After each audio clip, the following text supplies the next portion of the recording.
Isang sanggol ang natagpuan ng dalawang matanda habang binabaybay nila ang daan pauwi sa kanilang bahay. Narinig nila ang iyak ng sanggol malapit sa ilog. Pagkakuha nila sa bata, nakita nilang kulay itim ang lahat ng katawan nito. Noong una ay natakot silang dalawa. Pero mas nanaigang kanilang awa kaya naman kinuha nila ang bata at dinala sa kanilang bahay. Magmula noon ay inampunan nila ito at pinangalan ng Rohan. Noon pa man, alam na ng matandang lalaki na ang batang pinalaki nila ay isang aswang. Dahil ang matanda ay isa ring namang albularyo. Humanap ito ng mutya para ipagamit kay Rohan. Isang mutya na kokontrol sa sarili niya. Isang mutya na magiging dahilan kung bakit mas mananaig ang kanyang pagiging tao kaysa sa pagiging aswang. Nang malaman ni Rohan ng tungkol sa kanyang pagkatao, pipiliin niyang maging tagapagligtas ng buong Iloilo. Kakalabanin niya ang mga aswang na nagbabalak na alipinin ng mga tao. Magagawa namang talunin ni Rohan ang mga kapwa niya aswang. Ang kaso nga lang, ang pinaka magiging problema ay siya. Biglang mawawala ang mutya sa kanyang katawan. Hindi niya makokontrol ang kanyang sarili. Manggugulo rin siya sa buong probinsya. Kaya naman mapipilitang kalabanin ng matandang lalaki ang anak niyang itinuturing. Ano nga kaya ang mangyayari sa labanan ng mag-ama? Mananalo kaya ang matanda? O mas mananaigang kapangyarihan at lakas ng isang gabunan at kalahating tao na si Rohan? Abangan ang ating kwento, ang isang lalaking may dugong aswang ngunit may puso ng isang tao. Ito na nga ba kasi ang sinasabi ko sa iyo, Samyo? Inabot na tayo ng ulan. Nakakainis ka talaga, oh. Hindi ka kasi nakikinig eh. Kung naniwala ka lang sana sa akin na uulan ngayong gabi, di sana'y umuwi na tayo ng maaga. Tapos, iniwan mo pa sa bahay natin yung payong. Pambihira ka naman, oh. Kanina pa ako basang-basa eh. Wala namang silbi ang dahon ng saging na ito. Kung yang iniingay-ingay mo, binibilisan mo na lang ang lakad mo, di sana, kanina pa tayo nakauwi. Ang dami mong daldal eh. Sino ba kasing hindi dadaldal? Palagi ka na lang kasing hindi nakikinig. Akala mo kasi alam mo na ang lahat. Ayaw mo pang maniwala na kaya kong mahulaan ang panahon. Oo na. May kakayahan ka na nga ganon. Wala naman tayong magagawa kasi nandito na tayo. Matigas nga kasi ang ulo mo. Kapag ako nagkasakit, kasalanan mo ito. Ang tigas ng ulo mo eh. Ilang beses ka bang inirin ng nanay mo noon? Ay nako, nakakainis ka talaga. Tumingin ka na lang kaya sa dinadaanan mo. Baka mamaya ay madulas ka pa. Alam mo namang madulas na ang daan, dadaldal ka pa ng dadaldal. Yung mga sinampay ba natin kanina sa bahay, naipasok mo ba bago tayo umalis? Nako, nakalimutan ko. Pambihira ka naman ah. Tuyo na yung lahat ng mga yun eh. Nakakainis ka talaga, Samya. Sa dami ng pwede mong kalimutan, yung sinampay pa talaga natin na maghapon kung hinintay na matuya, ang kinalimutan mo. Diyos ko ka talaga. Palibas ay tumatanda ka na nga. Sos, nagsalita ang may maraming uban. Manahimik ka na nga dyan. Hambalusin kita nitong bayong eh. Galing ang dalawang matanda sa isang okasyon noong gabing yon. Inabot na sila ng ulan dahil masyadong nalibang si Mang Samyo sa pakikipag-inuman at pakikipagkwentuhan sa mga kumpare.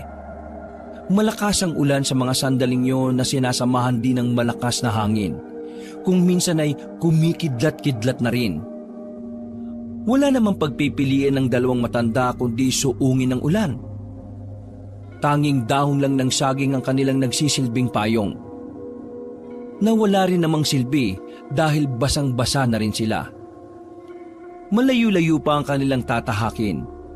Minalas-malas pa dahil kapag maulan, walang gaanong tricycle na dumadaan. Umiiwas kasi ang mga driver na lumubog ang mga gulong nila sa lupa. Dahil doon, pinagpatuloy na lamang nila ang kanilang paglalakad hanggang sa may makita silang masisilungan. Isang waiting shed na tapis na rin ng kalahating bubong. Ay nako, mabuti pa'y sumilong na lang muna tayo rito. Nilalamig na nga ako eh. Parang naninigas na ako sa ginaw. Ay, kasalanan mo talaga ito. Oo na nga, kasalanan ko na. Paulit-ulit ka naman eh. Para ka namang anli. Para maalala mo lagi na kasalanan mo. Lagi mo na lang kasi nakakalimutan ng mga sinasabi ko eh. Nanahimik na lamang si Mang Samyo. Batin niyang mas lalo lang iingay ang kanyang asawa kung papatulan niya pa ito. Habang nakasilong, hindi mapigilan ni Mang Samyo na mapatingin sa paligid nila. May poste ng ilaw sa tapat nila pero mahina naman yon. Kaya naman, madilim pa rin ang paligid kung nasaan sila. Medyo nakakaramdam ang matandang lalaki ng pagkailang. Meron siyang trauma sa madidilim na sulok. Pero nilalaksan na lamang niya ang kanyang loob dahil ayaw niya ring matakot pa si Bettina. Anong problema? Bakit nanahimik ka riyan? Malamang nilalamig na ako. Tingnan mo, tingin mo, ikaw lang ang nilalamig. Nagkaila na lamang ang matandang si Samyo. Pero ang totoo, inaalerto lamang niya ang sarili sa mga posibleng mangyari. Malakas pa rin ang ulan nang magpatuloy na sila sa paglalakad. Mabilis na ang bawat takbang nila nang biglang mapatigil si Aling Bettina sa paglalakad. Nagtaka naman sa kanya si Mang Samyo kaya agad itong nagtanong. Bakit? Narinig mo ba yan? Ang alin? Kita mo ang lakas-lakas ng ulan eh. Pakinggan mong maigi. Parang may umiiyak na sanggol. Umiiyak na sanggol? Ano bang nangyayari sa tenga mo? Sinubukan ni Mang Samyo na makinig. At katakataka naman na kahit sobrang lakas ng ulan, parang may sumisingit sa pandinig nila na iyak ng bata. Nanlalaki ang mata ng matandang si Samyo nang makumpirma ang bagay na yon. Samyo, tingin mo. May sanggol na iniwan sa kung saan dito? Ano naman? Hayaan mo yon. Baka mamaya tayo pa ang masisi kapag may mangyari masama sa bata. Naririnig mo ba ang sarili mo? Hindi, malakas ang ulan eh. Naririnig mo ba yung sinasabi mo? May sanggol na umiiyak at tayo lang ang nakakarinig tapos iiwanan mo? Kung mapahamak ang bata o kaya'y mamatay sa sobrang ginaw, kasalanan natin yon kasi wala tayong ginawa. Kasalanan nyo ng mga magulang niya kasi itinapon siya. Napadaan lang tayo rito at wala tayong aral. Sumunod ka na kasi. Nakakaawa ang bata Kailangan natin siyang makuha. Wala nang nagawa pa ang matandang si Mang Samyo pagkatapos siyang batukan. Kahit ayaw na sana niyang puntahan yon ay sinunod na lamang niya si Bettina. Hindi naman sa under siya sa asawa niya. Madalas lang kasi na si Bettina ang tama sa kanilang dalawa. Madalas na ang matandang babae ang mas nag-iisip ng matino kaysa sa kanya. Pumasok sila sa kagubatan kung saan nila naririnig ang iyak ng sanggol. Nagtataka na si Mang Samyo dahil habang palayo sila ng palayo sa pinanggalingan nila, pahina naman ang pahina ang iyak ng sanggol.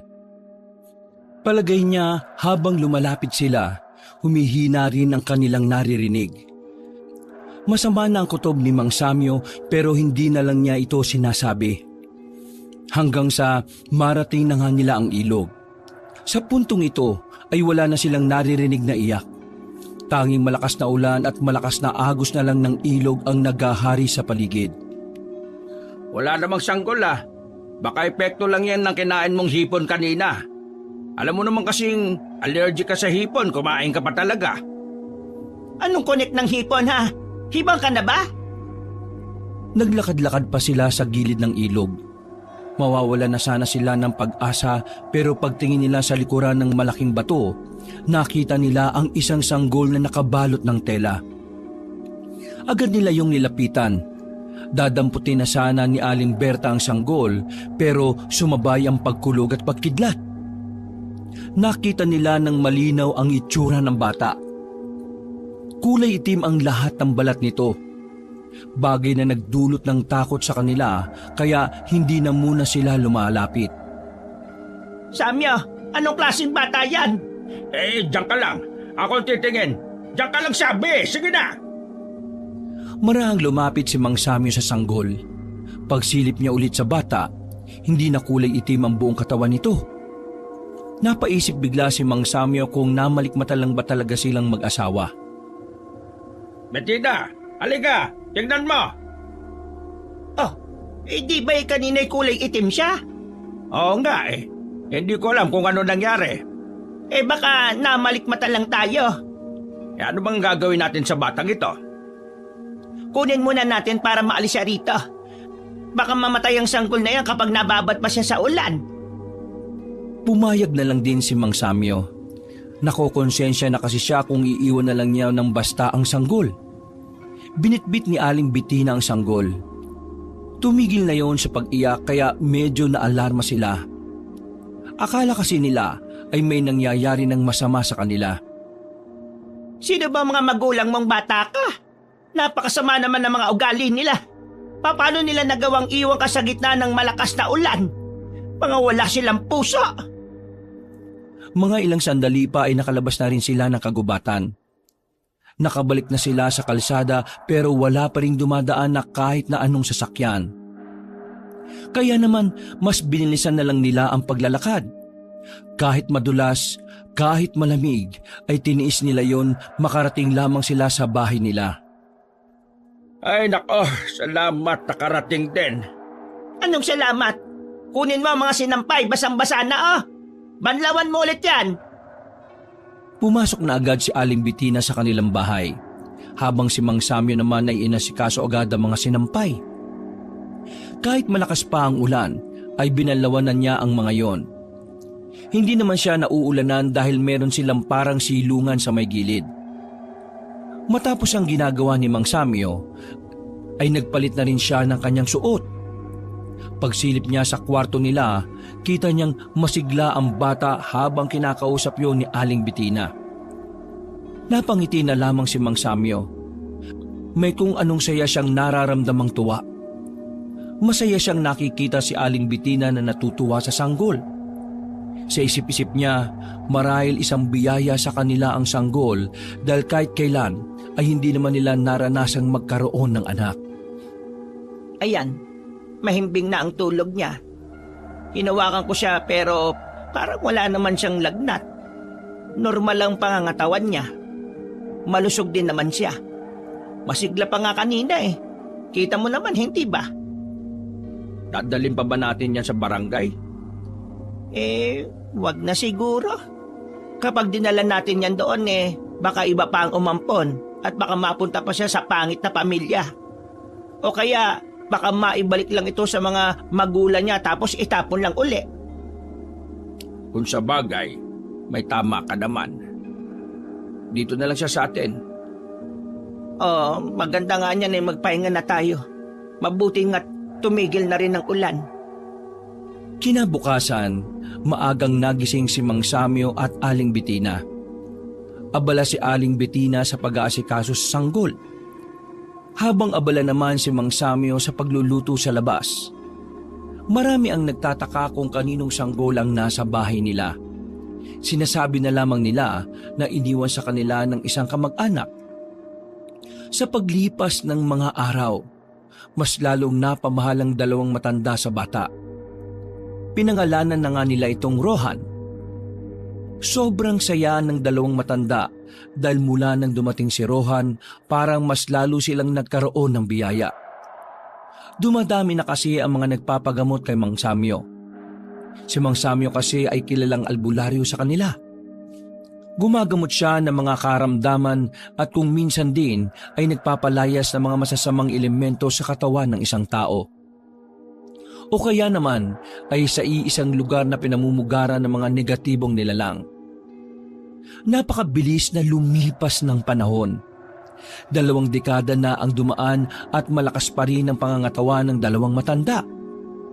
Para bang kahapon lang ang lahat ng mga nangyari. Ang pagiging maganda ng kanilang kalusugan at pakiramdam nila ay dahil yun kay Rohan. Si Rohan sa una pa lang, alam na ni Mang Samyo na hindi ito normal. Ngunit mas pinili nilang ilihim na lamang yon. Dahil oras nang malaman ng mga tao ang lihim ng kanilang anak, Alam nilang malalagay lang din sa alanganin ang buhay ni Rohan. Kumusta naman pala ang lakad nyo kagabi ng mga kaibigan mo, anak? Kalalabas lang ni Rohan sa bahay nila at pipikit-pikit pa. Napuyat kasi ito dahil sinuyod nila ang gubat noong kinagabihan.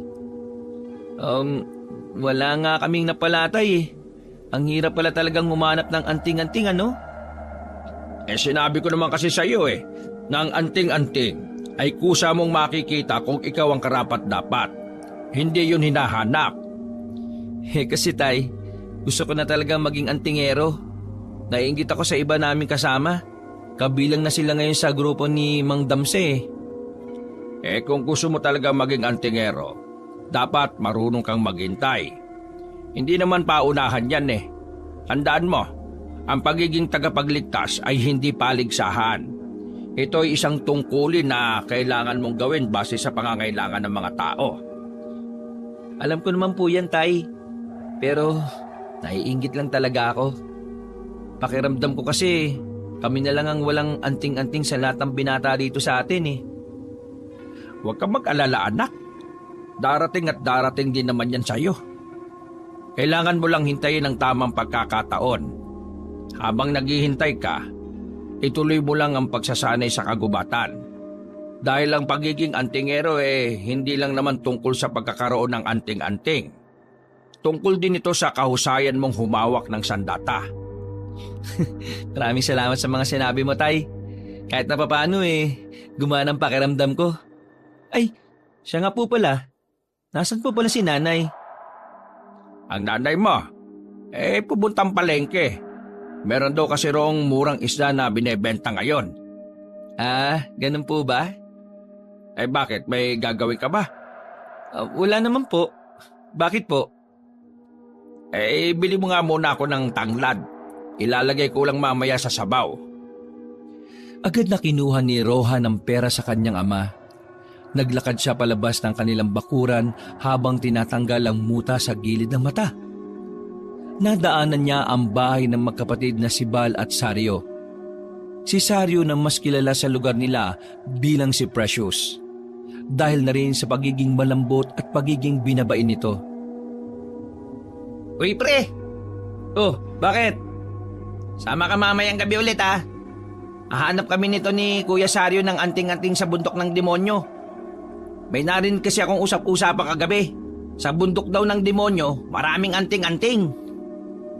Naku, delikado dun. Di ba ilang beses na tayong sinabihan ni tatay na sa lahat ng bundok, yun ang hindi dapat natin puntahan? Kasi marami nga daw nila lang doon na kumukuha ng mga tao. Lahat daw nang napasok doon, malaki ang tsansa na hindi na makalabas. Sus, kalokohan lang yan. Yung mga narinig ko ngang nag-uusap kagabi, nakalabas pa rin sila kahit daw ang tagal nila ron. May nakuha pa nga silang anting-anting eh. Di ba, Kuya Sario? How many times ko bang i-remind sa brain cells mo na Ate Precious na ang tawag mo sa Akes? Puro ka Sario. Jombagin kita later dyan eh. Sabi mo na kasi na totoo yung sinasabi ko. Oo, kurak ang supatembang ko na yan. Heard song kasi namin talaga na goods daw ang bundok ng devil kung want mo na makagain ng anting-anting. Ang kulit nyo talaga magkapatid, no? Delikado nga raw dun. Baka niloloko lang kayo ng mga yun para mapahama kayo. Pinarinig lang nila na doon sila galing para doon din kayo pumunta. Bakit naman nila kami gusto mapahamak? Wala naman kaming ginagawang masama sa kanila eh. Slow mo naman, pre. Malamang galit sila sa inyo. Di ba noon pa man, lagi na nila kayong pinag-iinitan. Lalo na itong si Sario. Iritang-irita sila sa inyo. Ayaw nila kayong maging ganap na antingero. Alam mo, brother, may point ang friend natin. Don't tayo dapat mag-trust sa mga person na in the first place, hindi naman natin kasundo, di ba? Oh, buti pa itong si Sario, nagigets ako. Correction! Precious is my name. Basta, wag daw kayong pupunta ron ha. Napakadelikado. Kung gusto nyo, maghanap na lang ulit tayo mamayang gabi. Sasama ko kayo. Pero sa ibang lugar, hindi dun. Nagbuntong hininga na lamang si Sibal. Baka sa mukha nito ang panghihinayang. Ay, siya nga pala. May nabalitaan na ba kayo tungkol dun sa haka-haka na may namataang aswang sa gubat? Tumingin-tingin si Sibal sa paligid bago nagsalita. Wala pa. Pero ang pagkakaalam ko, totoong aswang daw talaga yun. Yun yata yung matagal nang hinahanap nila Mang Damse. Taray hindi ako bilong sa conversation. Ano pinagbubulungan nyo, ha? Ha? Wala. Hindi mo na dapat malaman. Kasi baka maihi ka pa sa takot eh. Hello! Soon to be antingero Akes. Tapos maiihi ako sa takot? In your dreams. Naglakad na lamang pabalik sa bakuran ng binabaing si Saryo. Napailing na lamang din si Sibal at Rohan. Pre, wag ka sana magagalit ha. Eto, curious lang naman ako. Karamihan sa mga katulad ni Saryo, di ba pagpapaganda ang gustong gawin? Pero bakit siya gusto maging antingero? Hindi ko nga rin alam ang totoong dahilan yan eh. Basta nung matapos siyang magbakasyon ng isang buwan sa kaibigan niya sa kabilang bundok, pagbalik niya, ganyan na siya. Interesado na siya sa pagiging antingero. Kahit nga sila nanay at tatay, nabigla rin eh. Hindi kaya may nangyari sa kuya mong yan, kaya siya nagkaganyan? Abay, ewan ko. Ayoko rin namang tanungin kasi hindi ko naman alam kung anong pinagdadaanan niyan eh. Baka ako, may masabi ako na hindi niya pala magugustuhan. Inakbayan ni Rohan ng lalaking si Sibal at saka pinuri. Yan ang gusto ko sa iyo eh, mapagmahal kang kapatid. Sus, wag mo nga akong binobola. May utang ka pa sa akin dyan na 100 eh. Pambihira naman. 15 anyos pa lang tayo nun, pre. Anong edad na natin ngayon? Hindi mo pa rin makakalimutan yon? Hindi ako nakakalimot sa mga taong may utang sa akin, no? Kaya nga kita hindi sinisingil eh, para hindi kita makakalimutan. Sus, dami mo namang alam. Huwag kang mag-alala. Magbabayad din ako sa'yo paglipas ng maraming siglo. Tinapik na lamang ni Rohan sa balikat ang kaibigan niyang si Sibal at nagpatuloy na rin sila sa paglalakad. Tumungo sila sa palengke para bumili ng tanglad. Nakasalubong niya pa nga ang kanyang ina na si Aling Bettina. Rohan, saan ka pupunta? Inutusan po kasi ako ni tatay na bumili ng tanglad. Wag na, nakabili na ako. Sumabay ka na sa akin sa pag-uwi, tara na. At nang makapag-almusal ka na. Ang galing niyo talaga, Nay. Hindi pa sinasabi ni tatay ginawa niyo na kaagad. Anong magaling? Kagabi ko pa sinasabi sa tatay mo na bumili ng tanglad. Wala pa rin hanggang ngayon, kaya ako na ang bumili. Pambira talaga si tatay Mas nagiging makakalimutin na talaga siya Ano pang aasahan mo, tumatanda na. Buti pa nga kayo, inay Hindi ka mukhang tumatanda. Sus, wag mo nga akong binobola-bola dyan. Nang makauwi, ay agad na inihanda ni Aling Bettina ang kanilang makakain. Masaya naman silang nag-almusal kahit na may kaunting pagtatalo na naman ng dalawang matanda. Pero sanay naman na si Rohan sa dalawa. Bata pa lang siya, palagi nang nagsasagutan.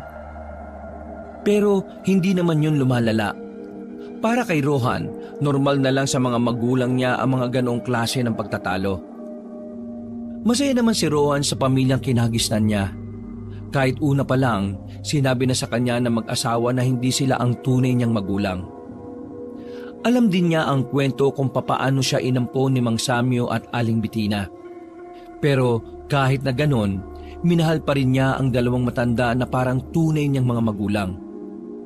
Gaya na lang din sa kung paano siya mahalin ng mga ito bilang tunay nilang anak.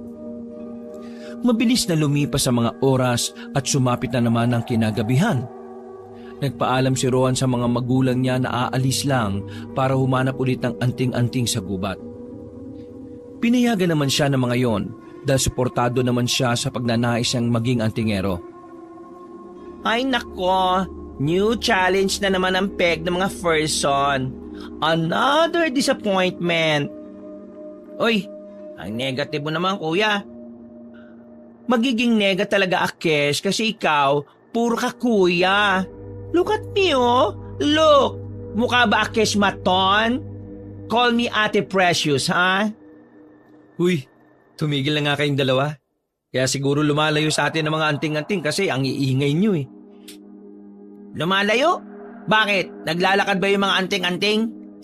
Imbento ka rin, pre, ah. Baliw, hindi imbento yun. Si tatay talaga nagsabi sa akin nun. Ang mga anting-anting ay para mga tao rin daw. Kapag ayaw nila sa tao, lalayo daw sila. Legit ang information kapag galing kay Mang Samyo. Kaya trust the albularyo son. Kaya manahimik na nga kayo, pwede. Kailangan natin mag-focus. Malay nyo, ito na yung tamang pagkakataon para sa atin, di ba? Tumigil sila sa paglalakad nang maramdaman nilang may ibang naroroon bukod sa kanila. Maraan silang umupo sa likuran ng puno. Pagsilip nila, nakita ang grupo ng kalalakihan na may mga dalapang lampara. Kagaya nila, ang mga yon ay naghahanap din ng anting-anting. Laganap kasi ang pagpaparami ng mga antingero sa kanilang lugar. Dahil na rin yun sa posibilidad na muling magbalik ang mga aswang. Kung babagal-bagal tayo, nako, mauunahan tayo ng mga yan. Why pa tayo nag-hide and seek detail? Hindi ka ba nag-iisip? Kapag nakita nila tayo, paalisin nila tayo rito. Wala tayong magagawa kasi mas marami sila. Oo, tama na. Baka marinig pa nila tayo eh. Hinintay na lang muna nilang makalayo ang mga kalalakihan. Mga ilang sandali lang ay nagpatuloy na rin sila sa paghahanap. Malaki ang kagubatan kaya kampante naman silang hindi na nila makakatagpo ang grupong yun. Sa halos 3 oras na nilang gumagala sa gubat ay meron na rin silang nakitang kumikinang na bagay sa bukal ng tubig na nasa tabi ng puno. Ayun, tingnan nyo. Anting-anting yun. Oo, sandali. Bago tayo lumapit, ganito ang gagawin natin ha. Isa-isa tayo. Kapag ang anting-anting ay biglang nawala ang kinang, kahit hindi pa nahahawakan, ibig sabihin nun hindi para sa kanya. Kaya sige, ako na mauna. Diyan lang kayo ha. Pumayag naman ang dalawa niyang kaibigan. Maraang naglakad si Rohan palapit sa tubig. Pero sa kasamaang palad, biglang nawala ang kinang. Nakaramdam ng lungkot ang binata. Ibig sabihin lang kasi noon ay hindi yun para sa kanya. Oh, ano ba yan? Kaming dalawa na lang ni Kuya natitira. Ekis ka na, tol. Oo na. Sige na, gigilid na ako. Oh, ako na muna ha. Sabik na ako, baka akin na yan eh. Nakangiti pa ang binatang sisibal habang unti-unting lumalapit. Pero kagaya ng nangyari kay Rohan, nawala lang din ulit ang kinang. Kahit nagkaganon, hindi naging kampante si Sario. May posibilidad din kasi na wala sa kanilang tatlo ang nagmamay-ari ng anting-anting na nasa tubig. O kuya, ikaw na. Ikaw na lang ang pag-asa natin. Well, ang mga Princess Precious talaga ang nagwawagi sa ending ng story. Pakimbot-kembot pa si Sario nang lumapit siya roon. Normal lang at kalmado niyang kinuha ang anting-anting. Hindi man lang nawala ang kinang nito kahit na nasa kamay na niya. Manghang-mangha naman ang dalawa. Masaya sila para kay Sario. Wow! Congrats, Sario! Meron ka na rin sa wakas. Siguradong matutuwa sila nanay at tatay nito. Ang galing mo talaga, kuya.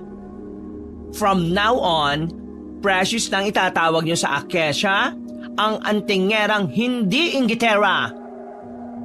Humawi pa ng buhok si Sario at saka naglakad na parang rumampa. Sumunod naman agad si Sibal doon. Samantalang si Rohan naman ay sandali munang napaisip. Nakaramdam siya ng inggit, pero hindi pa rin naman siya nawawala ng pag-asa. Hanggat nasa kagubatan sila, mananatiling positibo ang utak niya. Na darating din ang oras na magiging antingero na rin siya.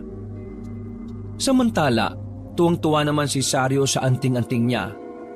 Isang tingga na hugis puso ang nakuha niya. Ibang-ibang hugis nito kumpara sa mga anting-anting ng ibang kakilala nila. Ngayong may anting-anting ka na, sigurado makakapasok ko na rin sa samahan nila Mang Damsa. Ayos! Makaka-join force ba ako there? Baklo siya ko? Hindi naman siguro issue sa kanila ang kasarian mo. Ang malaga, isa kang antingero at may maitutulong ka sakaling may mangyaring kaguluhan. Nagmamadali silang naglakad. Palayo na sila ng palayo. Medyo nakalimutan na rin nila ang daan pabalik. Pero wala silang pakialam. Ang tanging mahalaga lamang sa kanila ay makakuha ng anting-anting. Nang makaramdam sila ng pagod, tumigil na muna sila sa kakahuyan. Inilabas nila ang daladalang singkamas at yun ang kanilang pinaghatian. I'm thinking, para saan kaya ite? Kaya nga kailangan mo sumali kina Mang Damsa para malaman mo kung ano ang totoong kapangyarihan ng anting-anting mo. Ama si Rowan. Si Mang Damsel lang naman kasi ang may kakayahan na buhayin ng diwa ng anting-anting, di ba?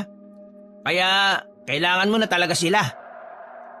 Matapos makapagpahinga, umalis na rin sila roon. Meron naman silang nadaanan ng malawak na kapatagan. Tuyong-tuyo ang lupa. Lagas din ang mga puno at mga halaman. Medyo kinilabutan sila roon dahil ganun-ganon ang mga lugar na nakikita lang nila sa mga palabas. Mukhang masama ang kutob ko sa lugar na to ah. Bakit? May nakikita ka bang hindi namin nakikita? Ha? Wala naman. Masama lang ang kutob ko. Tara na nga. Parang timang. Kala ko naman kung ano eh. Sa kanilang pagpapatuloy, napalingon si Rowan sa kabilang banda nang makita niyang tila may kumikinang-kinang doon. Hindi siya nagatubiling sabihin sa dalawa niyang kaibigan. Ayun, tingnan nyo oh. Mabilis na naglapitan ng magkakaibigan doon. At doon ay nakita nga nila ang hugis at sulok naman na tanso. Kumikinang-kinang ito na parang isang ginto. Oh, ako na muna uli ah. Sario, doon ka na sa gilid. Hindi ka naman nakasali dahil meron ka na. Kaya doon ka. Aray ko! Aray ko naman, bruha ka. Huwag mo naman nakisitulak, no? Ipagdasal mo, pre, na isa na sa atin ang may-ari niyan. Oo nga, sana nga. Huminga ng malalim si Rohan. Nakakailang hakbang pa lamang siya. Nakita na niyang hindi na kumikinang ang anting-anting. Nakaramdam na naman siya ng lungkot, pero hindi na lamang niya yun pinahalata. Wala. Hindi yata sa akin. O pre, ikaw naman. Ayos! Baka sa akin na ito. Nagpatunog pa ng mga daliri si Sibal na akala mo'y manununtok ng tao. Marahan din itong lumapit. At nang mahawakan na nito ang anting-anting, ay nakita nilang hindi man lang nawala ang kinang. Halos nagtatatalon sa tuwa ang binatang si Sibal. Sa wakas ay meron na rin siyang anting-anting matapos ang halos 3 buwang paghahanap. Gagi! Antingero na ako! May anting-anting na ako! Makakalaban na rin ako sa mga masasamang elemento na yan!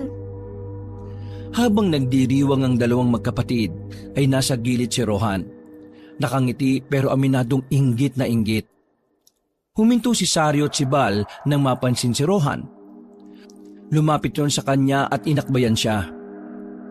Huwag ka mag-alala, pre.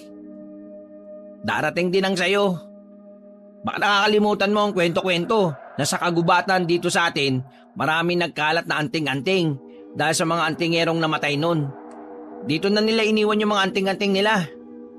Kura ka dyan, supatembong ko. Don't lose hope, Frenny. Malapit ang sayo. Just wait and learn. Tara, maghanap pa tayo. Tama na siguro to. Sa susunod na araw na lang ulit. Anong oras na rin, no? Napakalayo na natin sa atin. Ha? Sigurado ka ba? Oo. Delikado na rin kung lalayo pa tayo ng lalayo. Siguro, tama nga kayo. Hindi lang ito ang tamang pagkakataon para sa akin. Sumang-ayon na lamang ang magkapatid at agad na naglakad. Ang kaso nga lang, wala na isa sa kanila ang nakakatanda ng pinanggalingan nila. Kaya naman hindi naging madali para sa kanila ang makabalik sa kanilang baryo. Isang oras na silang naglalakad pero hindi pa rin nila mahanap ang tunay na daan. Kung ano-anong suot na nila ang ibinaligtad na nila sa pag-aakalang pinaglalaroan sila ng engkanto. Pati nga rin brief nila at panty ni Sario ay binaliktad na rin nila. Hassle ang going home natin ah. Kanina kasi nag-telling the truth ako sa inyo na once di kayo nagpe-pay attention sa direction, maliligaw tayo ng landas, mga bruha kayo. Hindi naman makakatulong kung magsisisihan pa tayo ngayon. Hanapin na lang natin yung daan. Oo, tama ka si Bal. Huwag na tayo magsisiyan. Pero paano nga natin nahanapin? Parang pabalik-balik lang tayo rito eh. Nagbuntong hindi nga ang binata. Napapailing na lamang siya dahil sa pagkadismaya. Dito kaya sa direksyon natin na to, subukan natin. Ay nako, sige tara. Nauna si Rohan sa paglalakad. Sa mga sandaling ito ay inakala nilang babalik na naman sila sa pinanggalingan nila. Pero nakahinga sila ng maluwag nang mapansing iba na ang kanilang dinadaanan. Buong akala nila ay makakauwi na sila. Pero ang daan pala na yon ay papunta pala sa bundok na ipinagbabawal sa kanila. At ito ay ang tinatawag na bundok ng demonyo. Pinaniniwalaan sa bundok na ito ay maraming mga hiker at mga ngaso ang hindi na nakalabas ng buhay. Di umano ay may mga mababangis kasing nilalang dito. Kabilang na nga rito ay ang mga aswang. Teka sandali. Oh, why? Takte mga pre. Nasa paanan na tayo ng bundok ng demonyo. Gagi! Oo nga no! Oh my God! What to do na ba? Sabi nila daming bad entity sa mountain na yan eh. Oo, kumalma na muna kayo. Pre, nagtitindigan ng balahibo ko eh oh. Me too. Tingnan mo oh. Standing ovation ng mga tiny hair ko. Teka, narinig niyo ba yon? Isang malakas na angil ang nagmumula sa kanilang likuran, dahilan para mas lalo silang mataranta.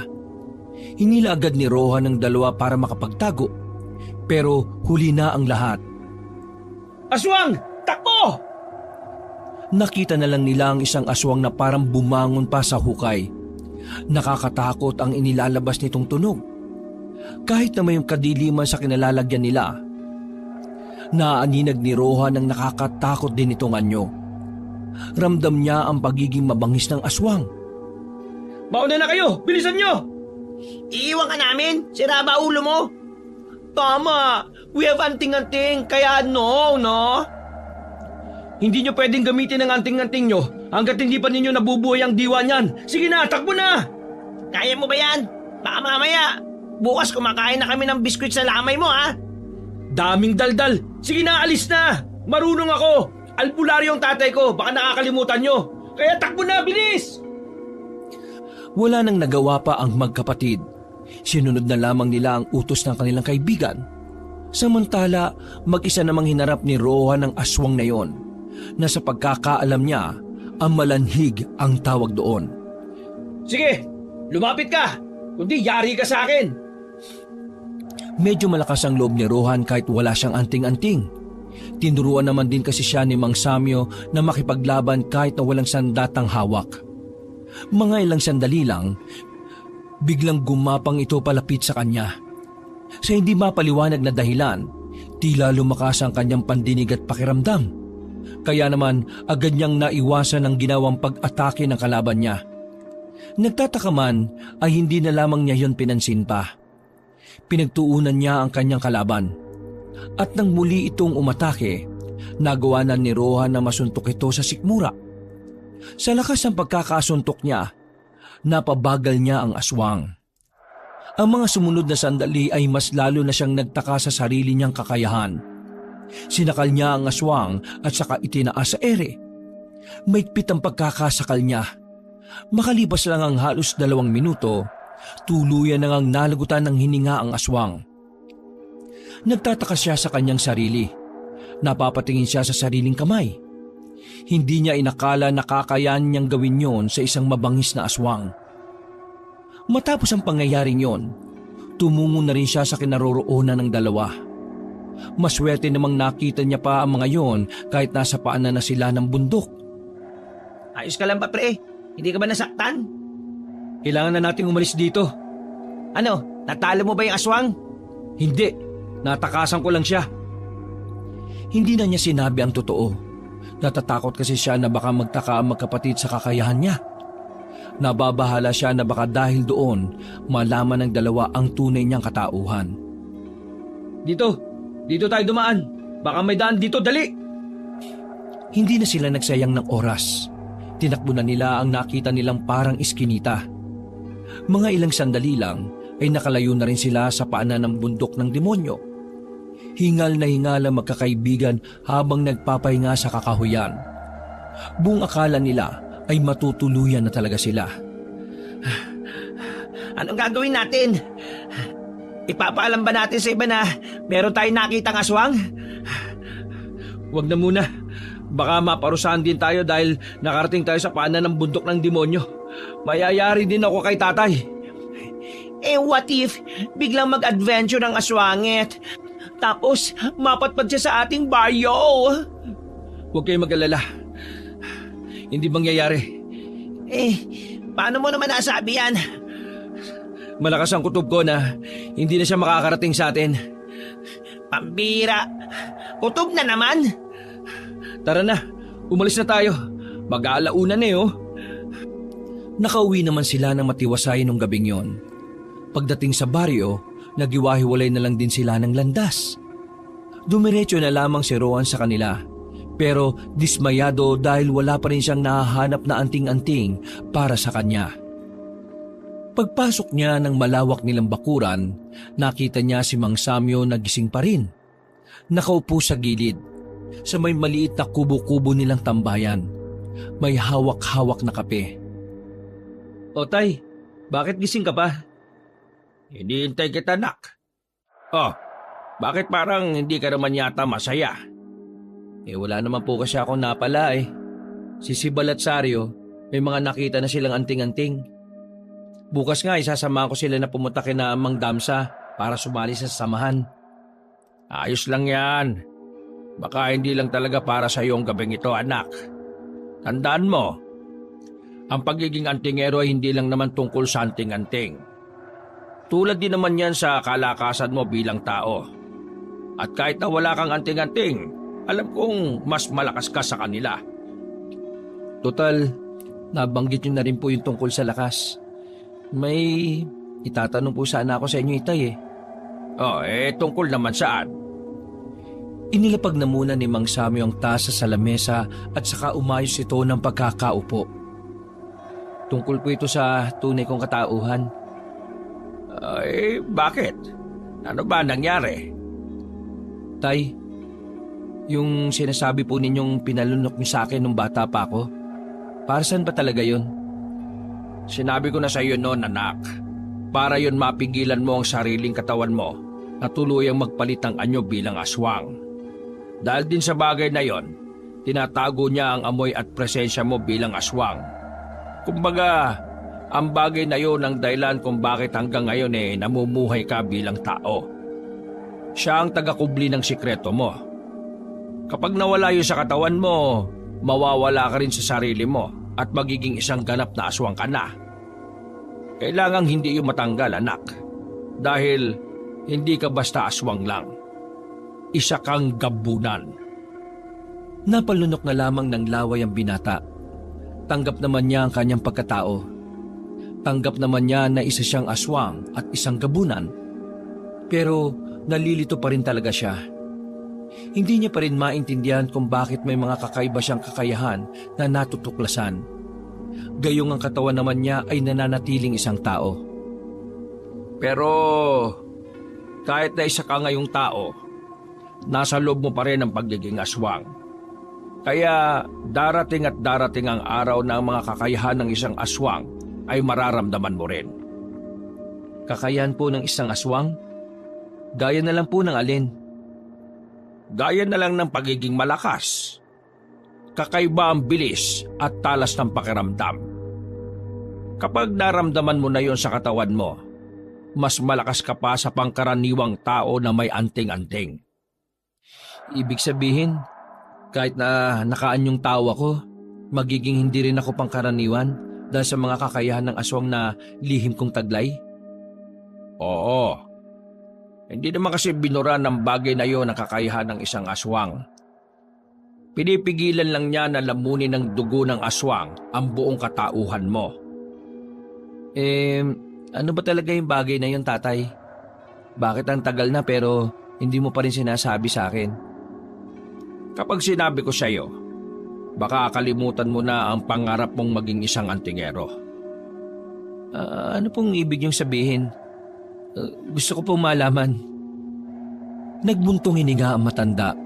Hinawakan niya si Rohan sa balikat at ngumiti saglit. Ipangako mo muna sa akin na mananatiling pangarap mo pa rin ang pagiging antingero. Opo naman, tay. Pangako po. Ang bagay na ipinalunok ko sa iyo noon ay isang patay na anting-anting. Mabubuhay lamang ang anting-anting na iyong kapag nailabas sa katawan mo. Ibig sabihin, bata ka pa lang, may taglay ka ng anting-anting. Pero ang anting-anting na yon ay hindi para sa labanan, kundi para protektahan ang katauhan at katawan mo. Kung ganun, bakit nyo naman po naisip na baka kalimutan ko ang pangarap ko maging antingero kung meron naman po talaga akong anting-anting sa katawan? Dahil ang anting-anting na nasa kalooban mo ay isa sa pinakamalakas na anting-anting. Noong bata ka pa, tinangka mong kunin ang anting-anting sa loob ng katawan mo. Yun ay dahil gusto mong maging malakas na antingero.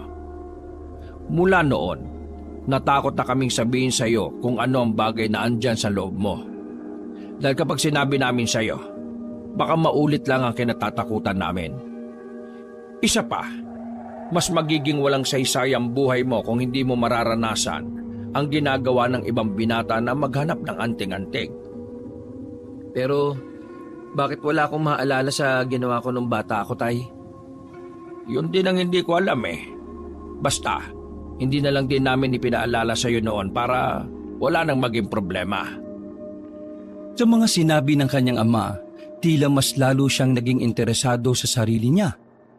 Napagtanto niya na pwede rin pala siyang maging tagapagligtas kahit na hindi siya umaasa sa anting-anting. Pero ganun pa man, hindi pa rin niya inalis ang posibilidad na magkakaroon siya ng isa pang anting-anting. Kinabukasan, pinunta na siya ng magkapatid. Sakto naman na nakapaganda-handa na rin siya ng mga sandaling yon. Nakasukbit na rin sa tagiliran niya ang pamanang itak ng kanyang ama. Ganun rin naman si Sibal at Saryo. Mang Samyo, Aling Bitina, isama po namin ulit si Rohan ha. Susubukan po namin makapasok sa samahan ni Mang Damsa. Ay siya, sige. Galingan nyo ha. Dapat makasama na kayo roon. Shunes Mudra, gora na sa society ni Damsa, bebe. Baka bebe to. Mas matanda pa sa tatay niyo yun, no? Joke lang naman. To talaga, oh. O siya, sige. Lumakad na kayo. Baka mahuli pa kayo. Stricto pa naman ang taong yon. O sige po, tay. Nay, lalakad na po kami. Maraming salamat po ulit sa almusal, ha? Nung mga sandaling yon, magkahalong kaba at pagkasabik ang nararamdaman ni Rohan. Kinakabahan siya dahil baka hindi siya tanggapin dahil nga sa wala siyang anting-anting na maipapakita. Nasasabik siya dahil naman sa ideyang baka yun na rin ang simula ng kanyang kapalaran bilang isang antingero. Ano kaya mangyayari ngayon? Tingin ko, hindi na magdadalawang isip yung matandang yun na tanggapin tayo. Kinakabahan nga ako eh. Kasi baka hindi ako makasama. Wala naman kasi akong anting-anting eh. Eh di ba magaling ka namang humawak ng sandata? Sapat na siguro yun para tanggapin ka nila. Ngumiti na lamang ng pilit ang lalaki. Pilit na lamang niyang ginagawang positibo ang kanyang pananaw. Dahil alam naman niyang wala rin namang magiging mabuting dulot ang pag-iisip niya ng kung ano-ano. Ilang sandali lang ang nakalipas ay nakarating na rin sila sa tinatawag na kuta ng mga manunugis. Isa itong malawak na bakuran at may mga bahay rin sa loob.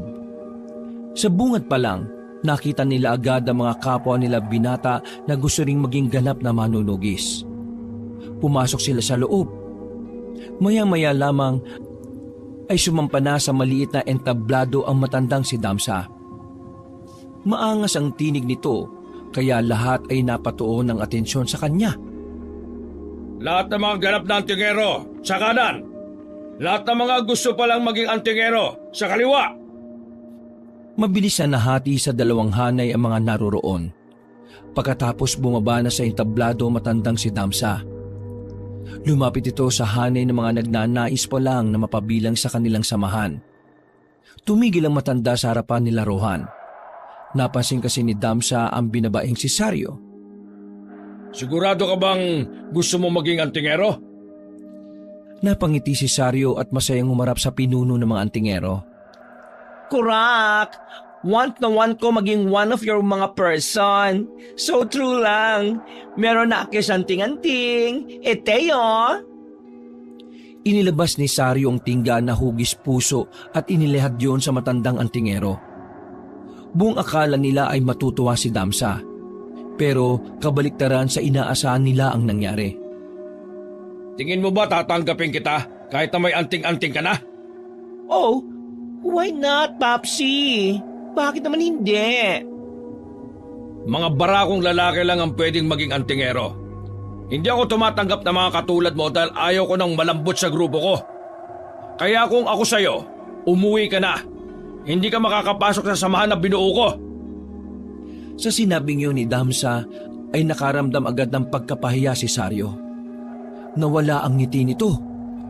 Napalitan niyo ng kalungkutan. Nangingilid na rin ang luha nito na parang anumang oras ay tutulo na rin. Sandali lang po. Hindi naman po yata tamang babase kayo sa kasarian ng isang tao. Bakit hindi po pwede si Saryo? Kahit na malambot siya, hindi naman ibig sabihin nun mahina siya. Matalinong tao si Saryo. At isa pa, kaya hindi nyo pwedeng pagbasehan ang pagiging malambot niya. Kasi kung lambot lang ang usapan, di hamak na mas matigas naman siya sa mga tunay na babae na nandito. Kung lakas lang ang pag-uusapan, meron si kuya nun. Kaya niyang maging babae. Kaya rin niyang maging lalaki. Di ba mas maganda yon? Dalawang kakayahan niya. Bakit niyo siya hindi tatanggapin? May iba nga rito na barakong lalaki pero ang tatanga, ang lalampa, at mga walang talino. Para mga walang laman ng utak. Pero yun, tinanggap niyo. Tumawa ng mahina matandang si Damsa, pero agad din namang sumeryoso ang mukha nito. Hindi niyo ba naiintindihan ang gusto ko sabihin? Ayaw ko ng bakla sa samahan na binuo ko dahil kinahihiya ko mga katulad niya. Ayaw kong madungisan ng angas ng samahan namin. Kung hindi niyo pa rin naiintindihan, uulitin ko lang. Hindi tama ang sistema ninyo. Hindi naman nakakadungi sa imahe ng samahan kung magkakaroon kayo ng miyembrong gaya niya. Paano pala kung mas magaling pa si Saryo kaysa dyan sa iba tapos hindi mo tinanggap? Kasi nag-aalala ka sa imahe ng samahan nyo? Ano bang mas mahalaga sa'yo, Mang Damsa? Ang imahe ng samahan nyo o ang kalidad ng mga kasapi ninyo? Ikaw, bakit ka nandito? Gusto ko sana maging isa sa inyo. Pero gusto ko rin sanang patas sa pagsusuri sa mga gustong mapabilang. Nasaan ang anting-anting mo? Wala akong nararamdaman sa iyo Wala akong anting-anting, pero marunong akong humawak ng sandata. Kahit na hindi ako umasa sa anting-anting, kayang-kaya kong makipagsabayan sa labanan. Alam mo ba kung bakit kami tinawag na antingero? Kasi nga, may anting-anting kami. Mula sa salitang anting-anting ang salitang antingero. Kaya paano ka sasali sa isang lugar na unang-una sa lahat, hindi mo naman tinataglay ang unang hinihingi ng lugar na yon o ng samahan na yon? Hindi nakapagsalita si Rohan. Napagtanto niya kasing may punto rin naman talaga ang matanda. Ikaw, nararamdaman kong may anting-anting ka. Sa inyong tatlo, ikaw lang ang may karapatang makasali. Kung ganito pa lang sistema nyo, bahala kayo sa buhay nyo. Hindi na ako sasali sa inyo. Manigas kayo. Hindi ka rin naman kawalan sa amin Mas lalong-lalo na itong isa na walang anting-anting. At ito namang kapatid mong mas malambot pa sa saging ng inuya. Nagtawanan ng mga taong naroon. Mas lalong nahiya si Saryo. At sa puntong ito ay tuluyan ng umagos ang luha ni Saryo. Tumakbo ito paalis. Muntik ang pang madapa dahil sa taas ng takong na suot. Samantala, agad na dumaloy ang galit at puot ni Sibal. Hindi niya kaya na makitang pinapahiya ang kanyang kuya ng ganon. Kaya naman hindi na rin siya nakapagpigil pa. Bigla nitong hinugot ang hawak nitong itak at itinutok sa leeg ni Damsa. Gulat na gulat ang mga naroroon. Maging ang mga opisyal ng samahan na nakakita ay nabahala rin. Lalapitan sana sila ng mga opisyal pero pinatigil lang yun ni Damsa. Pre, ibaba mo yan. Hindi yan nasagot para magkaintindihan kayo. Mang Damsa, wala kang karapatan na insultuin ang kuya ko. Dahil wala kang alam kung anong pinagdaraanan niya sa buhay. Hindi mo siya kilala. Sa susunod na saktan mo ulit ang damdamin niya, hindi na ako magdadalawang isip na ihiwalay ang ulo mo sa leeg mo. Hindi mo ako kilala. Pinuno ka lang ng antingero. Pero kapatid akong kayang pumatay kapag kinakanti ang kuya ko. Inalis ni Sibal ang itak nito at umalis na rin na parang wala lang nangyari. Bago naman lisanin ni Rohan ang lugar na yon, ay nag-iwan pa ito ng kataga kay Damsa. Mang Damsa, mahusay kayong antingero. Pero sana, marunong din kayo magpakatao. Mag-iingat kayo sa mga taong mababait dahil sila yung mga demonyo kapag nagalit. Walang nasabi si Mang Damsa. Gulat na gulat din ito sa nangyari. Hindi nito inakala na magiging agresibo si Sibal. Makakasama na ang tatlo sa bakuran nila Rohan. Iyak ng iyak si Sario habang nakayakap kay Aling Bettina. Sinong nagsabi sa kanya na may karapatan siyang yurakan ng pagkatao nitong si Precious? Sandaling tumigil si Sario sa pag-iyak at nagsalita. Ay, bongga. Knows ni Mudra ang favorite kong name. At muli na namang itong humagulgol. Hindi ko inakala na ganon si Damsa. Pambihira. Hindi bale, kung ayaw niya kayong tanggapin, ako na lang ang bahala sa inyo. Ano pong ibig niyong sabihin, Tay? Nakakalimutan mo na bang isa akong albularyo? Hindi ko pa ba nasasabi sa inyo na kaya ko rin buhayin ang diwa ng isang anting-anting? Sa sinabing yun ni Mang Samyo, ay tila nagkaroon ng ningning ang mga mata ng magkapatid. Tila nagkaroon sila ng pag-asa. Talaga po? Ay, bongga si Pudra, may pasabog! Sibal, Sario, mamayang gabi ay ibigay niyo sa akin ang inyong anting-anting. Gagawin ko makakaya ko para mapakinabangan yung anting-anting na yan. At kapag gumana na ito, magiging ganap na kayong antingero nang hindi na kailangan pa ng tulong ni Damsa. Ayos pala, Tay. Kayong tatlo na lamang ang magiging magkakagrupo. At ikaw, Rohan, ikaw ang magiging pinuno sa inyong tatlo. Po? Bakit po ako? Sangayon ako na ikaw ang pinuno, pre. Mas ikaw ang may pinakamalawak na kaisipan sa atin eh. Kurak! Kung yan ang gusto nyo, edi sige. Kahit na hindi naging maganda ang umaga nila, napawi naman yun dahil sa naging plano nila para sa sarili nila. Kinagabihan, nagtungo sila sa isang gubat. Doon daw kasi mas madaling buhayin ng diwa ng mga anting-anting. Kailangan daw na konektado ito sa kalikasan. Habang sinasagawa ni Mang Samyo ang orasyon, dumistahan siyang tatlo para mas makatuon ng maayos ang atensyon nito. Sigurado ka ba na ayos lang ang tatay mo? Bakit parang nahihirapan siyang huminga? Ang sabi niya sa akin kanina, normal lang daw na magkaganon siya. Kaya wag tayong mag-alala. Nako, wish ko lang na maging safe ang pudra mo. After nyan, imamanicure ko talaga siya. Basta magtiwala lang tayo kay tatay. Halos isang oras din silang naghintay roon. Mga ilang sandali lang, nakita na lang nilang nakahiga na si Mang Samyo. Natataranta silang lumapit doon at dali-daling inalalaya na matanda para makaupo uli. Tatay, ayos na po ba kayo? Ay, ayos na. Ayos na mga anting-anting. Kayo po ba ayos lang? Oo, ayos lang ako. Kailangan ko lang magpahinga. Sige na, kunin nyo na ang mga anting-anting nyo. Dali. Sinunod ng magkapatid ang utos ng matanda. Paghawak nila sa kani-kanilang anting-anting, Para bang nakaramdam sila ng mahinang kuryente na dumaloy sa kanilang buong katawan. Naramdaman ko na. Ay, grabe, winner! Pero biglang nawala ang ngiti nila nang biglang makarinig sila ng malalakas na angil na nagmumula sa buong kagubatan. Hindi pwede magkamali si Rohan. Alam niya ang mga presensyang yon kahit na isang beses pa lamang siyang may nakaharap na aswang. Iwan nyo na lang ako rito. Kailangan nyo silang harapin bago pa sila makalapit sa baryo. Paano ka, Tay? Huwag nyo ako intindihin. Kailangan ko lang magpahinga. Mas malaga ang buhay ng mga tao sa baryo. Si Bal, Saryo, handa na ba kayo? Kaloka! Walang rest at stress ang beauty ni Akesh. Pero sige, gora lang. Handang-handa na ako. Pakiramdam ko, kayang-kaya ko na. Dinukot na nila ang kani-kanilang itak. Tumakbo sila nang hindi naman kalayuan kay Mang Samyo.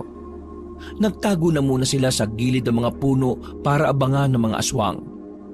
At ilang sandali nga lang, lumitaw na rin ang mga yon. Mga pangkaraniwang tik-tik lamang pero hindi pa rin sila nagpakampante. Ayan na! Nauna nang lumabas si Rohan. Dali-dali niyang nilapitan ng mga aswang na walang ano-ano ay agad niyang tinamaan ng dalawang nasa harapan. Walang kahirap-hirap niya itong napaslang. Napangangan na lamang ang magkapatid dahil sa kakaibang lakas at bilis ni Rohan. Hindi nila yun inaasahan. Ang buong akala kasi nila, silang dalawa ang magdadala ng laban. Pero sa nakikita nila, parang hindi na nila kailangan pang lumabas. O ano pang tinitingin-tingin nyo dyan? Sumunod kayo rito, marami sila. Sabi ko nga eh. Lumabas na rin si Sibal at Saryo. Nakipagsabayan na sila sa mga aswang. At dahil sa anting-anting ng dalawa na agad din namang gumagana, natulungan nila si Rohan na ubusin ng mga aswang. Napapangiti pa sila matapos nilang mapaslang ang mga yon. Walang paglagyan ng kanilang tuwa dahil sa naipanalo nila ang kanilang unang laban. Ang sarap pala gumamit ng anting-anting mga pre.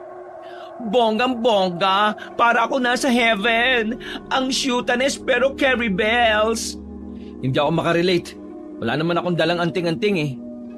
Lintik ka, mas magaling ka pa nga sa amin kahit na wala kang dalang anting-anting eh. Ganun oh, boom, pak, pak, whoosh, whoosh, pak. Kaling mo pre. Hindi ko nga rin alam kung bakit eh, pero pakiramdam ko, natural na yun sa akin. Wow, habol ang person na ito. Uy, si tatay mo, Rohan. Ay, oo nga pala. Binalikan nila agad ang matandang si Samyo. Inalalayan nila yun na makatayo. Tara, umalis na tayo rito. Baka mas maraming aswang pa ang dumating. Tama na ito sa ngayon. Ang gagaling niya. Inakay nila ang matanda at bumalik na lamang sila sa kanilang bahay. Alalang-alala si Aling Bettina nang makitang lantang gulay ang asawa. Pero buti na lang napainom agad ito ng nilagang malunggay. Kaya kalahating oras lang ang nakalipas, medyo bumalik na rin ang lakas ng matanda. Ang tatlo naman ay naghugas ng katawan. Tumalsik kasi sa kanila ang mga dugo ng mga aswang. Totoo ba na may mga aswang na ulit? Oo, Nay. Nakalaban nga po namin eh. Pero wag po kayo mag-alala. Natalo po namin sila. Ang kaso nga lang po, mahihinang aswang pala yun. Hindi po kami dapat maging kampante. Kahit na, delikado pa rin kaya dapat lagi kayo mag-iingat. Hindi ba kayo nasugatan? No more sakit, no more sugat ang mga person. Ay mabuti naman kung ganon. Ako kayang asikasuhin mo. Kakabalik lang kasi ng lakas ko eh. Ay nako, nainggit ka na naman kagad. Pero seryoso tay, nakakabahala na ganong karaming aswang agad ang nagpakita. Paano na lang kaya kung unang lumusob ang mga aswang na medyo malalakas at mabibilis? Paano na lang ang baryo? Yun nga ang dapat natin pagandaan. Huwag na tayong umasa sa kinadamsa. Nasisiguro ka namang iba rin ang gusto nilang gawin eh. Pero kanina, napansin niyo ba yung isang lalaki na nasa gilid lang? Lalaki? Sinong lalaki yung sinasabi mo? Wala naman ako nakita. Na side song ko rin yarn. Sino kaya yun, no? Nanonood lang siya sa nangyayari. Tapos, umalis na rin kaagad matapos nating matalo yung mga aswang. Malakas ang kutob ko na siya ang pinuno ng mga aswang. Paano nyo naman po nasabi yun, Tay? Sobrang bigat ang pakiramdam ko. Nakita ko rin siya eh. At tingin ko, sinubukan niya lang kayo. Inalam niya lang siguro kung gaano kayo kalakas. Kung totoo man ang hinala ko na yon ang pinuno ng mga aswang, isa lang ang ibig sabihin nun. Kilala na niya kayo. At dahil kilala na niya kayo, mas magiging maliit na ang mundong gagalawan ninyo. Babantayan na niya kayo. Oh my goodness! What to do na po, Pudra? Is there something ba na pwede nating maging way to protect our beauty? Huwag kayo mag-alala. Gagawa ko ng langis na lana. Ang langis na yon ang makakalam kung may aswang na nakamasid sa atin. Noong mga sandaling yon, kahit na naipanalo nila ang laban, hindi naman magawang maging kampante si Rohan. Nag-uumpisa pa lang kasi ang laban. Alam niyang marami pang mangyayari at maaaring magbago. Lalo pa sa ngayon na unti-unti na niyang nararamdaman ang kakayahan at kalakasan ng pagiging gabunan. Nababahala siya sa sarili niya na baka hindi magtagal, lumabas na rin ng kanyang lihim. Nababahala siya na baka kapag nalaman ng lahat na isa siyang aswang na gabunan ay malagay sa alanganin ng buhay niya at baka madamay pa ang kanyang inay at titay. Kinabukasan, maagang nagising sila Rohan. Hindi dahil gusto talaga nilang gumising ng ganong oras. Nagising sila dahil sa hiyawan ng mga tao sa labas. Pagdungaw nila sa bintana, nakita nila sa labas ang mga antingero na hawak ni Damsa. May mga bitbit na kawayan ng mga yon. At sa mga kawayan, nakabanderang katawan ng mga aswang na pinaslang nila sa gubat. Mabuhay ang samahan ni Damsa! Napatay nila ang mga aswang! Sa narinig na yon ni Rohan, hindi niya maiwasang hindi mag-init ang kanyang ulo. Ang kakapal naman ng mukha nila, Tay. Kami ang lumaban sa mga aswang na yun eh. Pero bakit sila magaling sa mata ng mga tao ngayon? Hayaan mo na. Alam nyo naman sa mga sarili ninyo na kayo ang lumaban sa mga yon. Ang mahalaga, napigilan natin ang paglapit ng mga aswang sa baryo. Napakasama talaga ng ugali ng Mang Damsa na yan. Dapat hindi siyang pinuno kung gano'n ang ugali niya eh. Kaya nga ikaw ang ginawa kong pinuno sa inyong tatlo. Kasi alam kong malayong ugali mo kay Damsa, anak. Gawin mo ang lahat ang makakaya mo para mas maging magandang direksyon ng inyong grupo. Hayaan mo si Damsa na maging masaya sa tagumpay na hindi naman siya ang gumawa. Nang makalagpas na ang mga nagpaparadang antingero, agad din namang dumating ang magkapatid na si Bal at Saryo. Parehong iritable ang dalawa. Wisit ang mga yun ah. Nakita niyo ba yun, Mang Samyo? Pre? Rohan? Nakita niyo? Inangkin nila yung pagkilala sa dapat sa atin. Ay nako, so angry ako ng slight ah. Bongga pa naman ang pang swing-swing kong itak tapos grab-grab lang nila ng papuri ng mga people out there. Makalipas ang ilang araw, katakatakang walang mga aswang na nagparamdam. Habang nagsasanay sila Rohan, siya namang pagpapasikat ng grupo ni Damsa. Sumikat ang mga yon kahit na sila Rohan naman nang tumatapos sa mga aswang na binabandera nila. Sa halos isang linggo nang nagdaan, masasabi ni Rohan na kahit papaano, kayang-kaya na rin niyang makipagsabayan sakaling muling lumitaw ang mga aswang. Lahat na kasi ng nalalaman ni Mang Samyo ay natutuhan na rin niya. Si Sibal naman at Saryo ay patuloy rin sa pagpapaunlad at pakikipag-ugnayan nila sa kanilang anting-anting. Hanip talaga yung Mang Damsa na yan, no? Hanggang ngayon, nagpapanggap pa rin sila na sila ang pumapatay sa mga aswang na yun eh.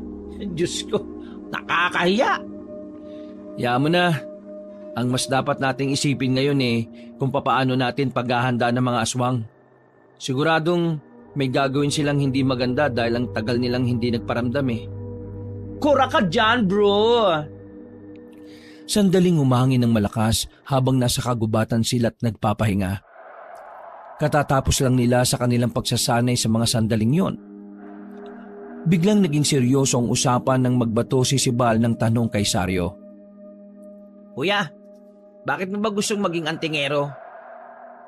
Want mo talaga manos? Oo naman oh.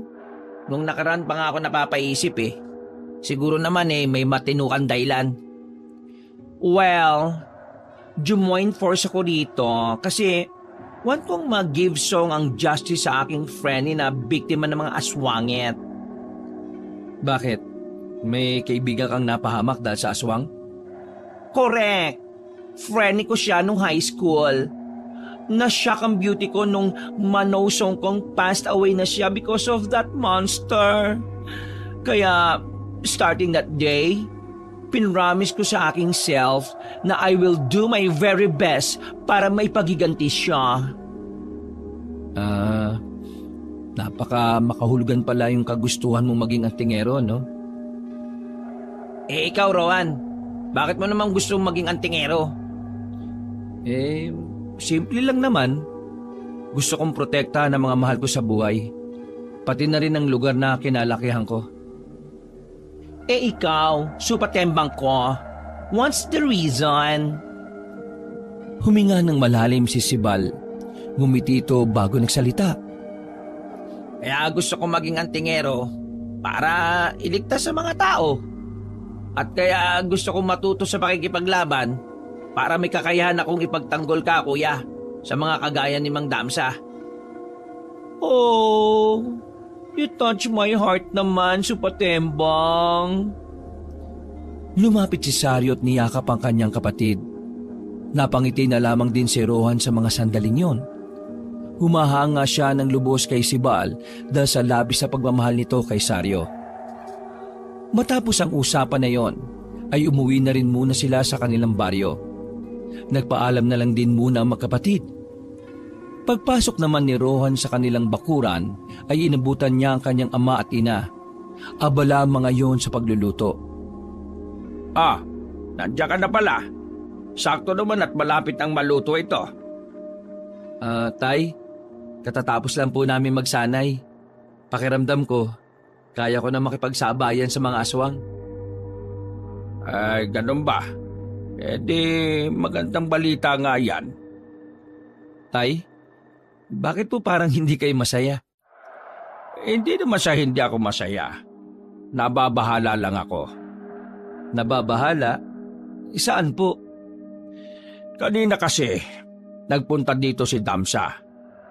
Pinagbantaan niya ako na wag kang makikialam sa mga lakad nila. Dahil kung hindi raw siya magdadalawang isip na kalabanin ka. Sira ulo naman po pala talaga yan eh. Kinukuha na nga nila yung papuri na dapat na sa amin, tapos ngayon pagbabantaan niya pa tayo. Hindi kami sumang-ayon sa gusto niya. Dahil hindi naman makabubuti ang gusto niya mangyari. Basta kayo, gawin niyo lang kung ano ang nararapat. Kapag dumating sa puntong kinailangan niyong pumalag sa kanila, pumalag kayo. Pero hanggat hindi nila kayo ginagalaw, mga aswang lang ang dapat niyong pagtuunan. Opo, naiintindihan ko po. Lumipas lang ang ilang oras, sumapit na rin ang kinagabihan.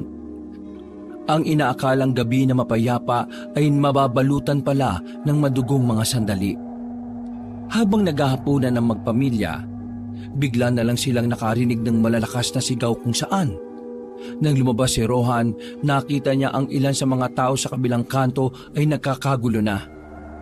Tay, mukhang nandito na mga aswang. Puntahan mo na mga kaibigan mo. Kami naman ang nanay mo. Magtatago lang kami sa silong ng bahay natin. Opo, sige po. Nagmamadali nang umalis ang binata. Dala-dala niya ang itak. Dahil sa talas ng kanyang pandinig, naririnig niya ang mga yabag ng mga aswang kahit na malayo pa ang mga yon. Sa kaliwa, tama.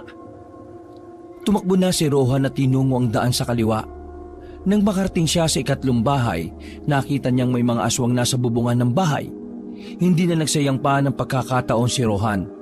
Tumakbo siya at tumuntong sa bakod. Maging siya ay nagulat din nang makalundag siya paakyat sa taas ng bahay.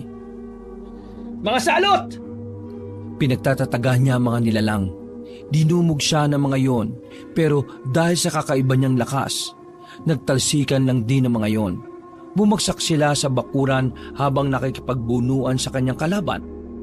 Sa puntong ito ay napalibutan na siya ng mga yon. Pero wala man lang siyang nararamdaman na kahit na kaunting kaba. Pagtingin niya sa kanang kamay niya, nagtataka siya dahil nakita niyang kulay itim na yon. Kinabahan siya dahil ang bagay na yon ay mga senyales na nangingibabaw na ang pagiging gabunan niya. Pero kahit na ganon, kontrolado pa rin naman niya ang kanyang sarili. Yun ay dahil sa anting-anting na nasa loob ng kanyang katawan. Dahil sa magkahalong pagkamangha at pagkawindang, hindi na niya namalayan na nakalapit na pala sa kanya ang dalawang aswang sa kanyang likuran. Naramdaman na lang niya ang pagbaon ng mahahabang kuko ng mga yon na humagod hanggang bewang. Buisit! Hindi na muna niya pinansin ang kanang kamay niya. Pilit niyang maibalik ang kanyang focus sa mga aswang na nakapalibot sa kanya.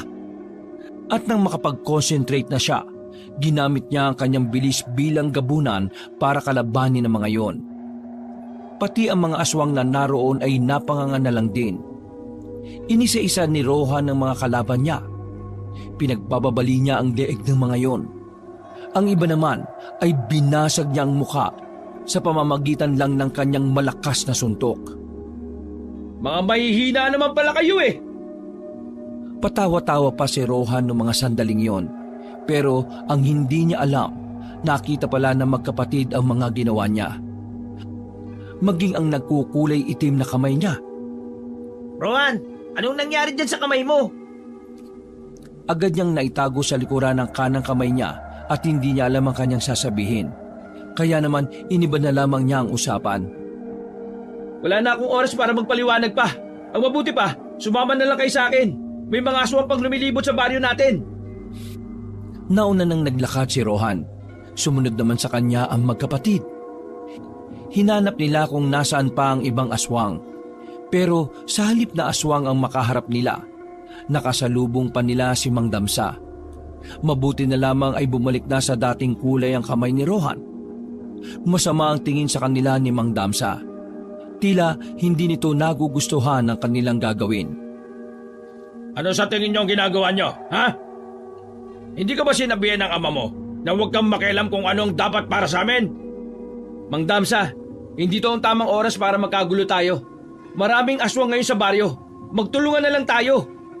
Hindi ko kailangan ng tulong mo. Kayang-kaya namin ang mga aswang.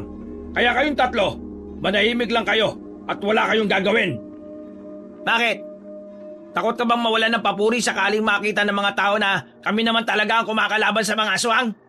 Ang kapal na nga ng mukha mo na ang kinin ng papuri na dapat sa amin eh. Tapos ngayon, ayaw mong may gawin kami? Napakabakasarili mo naman. Kurak! Kurak ka dyan, subatembang ko. Manahimik ka, Sibal. Wala ka pang may pagmamalaki sa akin, kaya hindi ka dapat magmataas. Sa oras na may gawin kayo, ha? May mangyayari sa inyo. Hindi ako natatakot sa inyo. Kung kinakailangan na tayo magharap, gagawin ko. Lahat ng hadlang sa misyon namin para sa kapayapaan, hindi kami magdadalawang isip na itumba. Aba, ang lakas naman talaga ng loob mo magsalita ng ganyan. Sa iyo pa talaga galing yan? Bakit? May anting-anting ka ba? Wala akong anting-anting. Pero alam kong mas malakas pa ako sa iyo, Mang Damsa. Sumenya si Mang Damsa sa mga kasamahan nito. Gumitna naman si Rohan para salubungin ang mga aatake sa kanilang kapwa-antingero. Nagulat ang lahat sa ginawa ng binata. Mabilis siyang naiwasan ang mga yon at pinatumba gamit lang ang kamao. Nanlalaki ang mga mata ng mga bataan ni Mang Damsa. Hindi sila makapaniwala na ang kasama nilang batak sa pagsasanay ay pinatumba lamang ni Rohan ng walang kahirap-hirap. Ayaw kong magkagulo tayo. Dahil sa mga oras na ito, mas kailangan tayo ng mga tao. Ilang beses ko bang sasabihin sa iyo na hindi ko kailangan ng tulong mo? Magsasalita pa sana si Rohan nang biglang makaramdam sila ng pagsakit ng ulo. Sabay-sabay silang tila nahilo. Nung una, wala silang ideya kung ano ang nangyayari. Para bang dinudurog ang mga utak nila. Ay, shucks! What's happening in my head? Ano bang nangyayari? Maya-maya pa, Nakaramdam na lamang ng kakaibang presensya si Rohan. Pagtingin niya sa bubungan ng bahay, meron siyang nakitang nakatayo roon. Isang lalaki na matangkad. At tingin niya, ang lalaking yon ang dahilan kung bakit sila sinasakitan ng ulo. Sa hindi malamang dahilan, isang ideya ang pumasok sa utak ng binata. Agad niyang sinugatan ng kanyang sarili at dahil sa ginawa niya, nawala na ang kanyang sakit ng ulo. Napagtanto niya na parang isang hipnotismo pala ang ginagawa ng lalaki sa kanila. Sugatan niyo mga sarili niyo! Ginagamitan tayo ng hipnotismo ng lalaking yan! Sinunod siya hindi lang ng magkapatid, maging sila Mang Damsa ay nakigaya na rin. Nang mawala ang sakit ng ulo, agad na pinukulan ni Mang Damsa ng palaso ang lalaki. Pero mabilis lang itong nakalipat sa kabilang bubungan. Nakakatuwang pagmasdan na mga antingero din ng mga nag-aaway-away. Nakakatawa na nakakaawa. Pinapatunayan nyo lang na mas masama pa ang ugali ng mga tao kumpara sa aming mga aswang. Na ang nais lang ay magkaroon lang naman ng tahanan. Sino ka ba? Magpakilala ka! Dahil gusto mo rin namang malaman, sige, ipapakilala ko sa iyo kung sino ang kaharap nyo. Ako si Hogan, ang kahuli-huli ang aswang na dugong berde. Ang pinuno ng mga aswang dito sa Iloilo. Rohan, alam mo ba kung ano ang dugong berdeng aswang? Sa pagkakasabi sa akin ni tatay, ang dugong berdeng aswang ay isang aswang na galing sa mga angka ng mayayaman, malalakas at makapangyarihan ng panahon ng Kastila. Ha! Napakahusay mo naman, pare. Mabuti na lang at alam mo yan. Dahil kung hindi, mananatili kayong mangmang kung sino ang kinakalaban ninyo. Bumaba ka dyan! Paglaban tayong dalawa! Tanda, hindi ka ang gusto kong makalaban, kundi siya. Tinuro ng lalaking si Hogan si Rohan. Nainsulto naman agad si Mang Damsa dahil sa sinabi ng lalaking yon. Kaya sa halip na tanggapin ang sinabi noon, kumuha ulit ng palasong matanda at pinukulan ulit ang lalaki. Pero sa kasamaang palad, hindi pa rin yun nakatama. Para bang pinaglalaroan lang siya ni Hogan. Isa sa mga dapat mong nalaman, na hindi ako basta-basta napapatay lang ng isang patalim gaya ng palasong yan. Mapipikon ka lang tanda dahil hindi mo ako matatamaan. Kayo, anong tinitingin-tingin nyo? Lusubin nyo na ang siraulong yan! Utos ni Mang Damsa sa kanya mga kasamahan. Kahit nag-aalangan, ay sabay-sabay na lumusob ang mga antingero. Pero dahil mga pangkaraniwang antingero lamang sila, wala rin silang magawa. Sa mismong harapan nila, nakita nila kung papaano pagpapapaslangin lahat ni Hogan ang mga yon gamit lang ang isang kamay. Maging si Rohan at ang mga kapatid ay nabigla rin. Kakaibang bilis at lakas ni Hogan. Ibang-iba yon sa lahat ng aswang na kanilang nakaharap.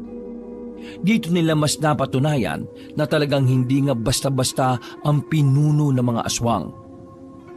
Sa mga susunod na araw, ay magiging amin na rin ang baryong ito. Hindi ka magtatagumpay sa gusto mo mangyari! Walang sinayang na sandali ang lalaking si Rohan. Mabilis niyang nilapitan si Hogan. At dahil sa hindi normal ang mabilis na ginawa niya, nakalapit agad siya kay Hogan at nagawa niya itong suntukin sa muka. Narinig pa nga nila ang pagtunog ng leeg ni Hogan sa sobrang lakas ng suntok. Ang buong akala nila ay nabali na ang leeg nun. Pero kinilabutan sila nang makitang ibinalik lang ulit ni Hogan ang kanyang leeg. Hindi ka pangkaraniwan, pare. Nararamdaman ko. Hindi ka tao. Kita sa mukha ni Mang Damsa ang pagtataka. Ganun din ang reaksyon ni Sibal at Saryo. Kinakabahan tuloy si Rohan dahil iniiwasan talaga niyang malaman ang pagiging gabunan niya. Tama ako, di ba? Hindi ka tao, pare. Alam na alam ko yan. Kasi pareho tayo. Amoy na amoy kita. Kilalang kilala ko ang lukso ng dugo mo, pare. Pareho tayo. Ano pinagsasabi mo? Nababaliw ka na ba? Paano tayo magiging magkapareho? Aswang ka. Tao ako. Para hindi na makapagsalita pa si Hogan, nilusob muli ni Rohan ang lalaking yon. Tinatad niya yun ng taga pero hindi niya magawang tamaan.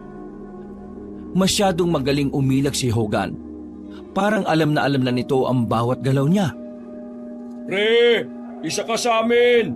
Bakit hindi ka nalang kaya makisama? Total, iisa naman ang layunin nating mga aswang.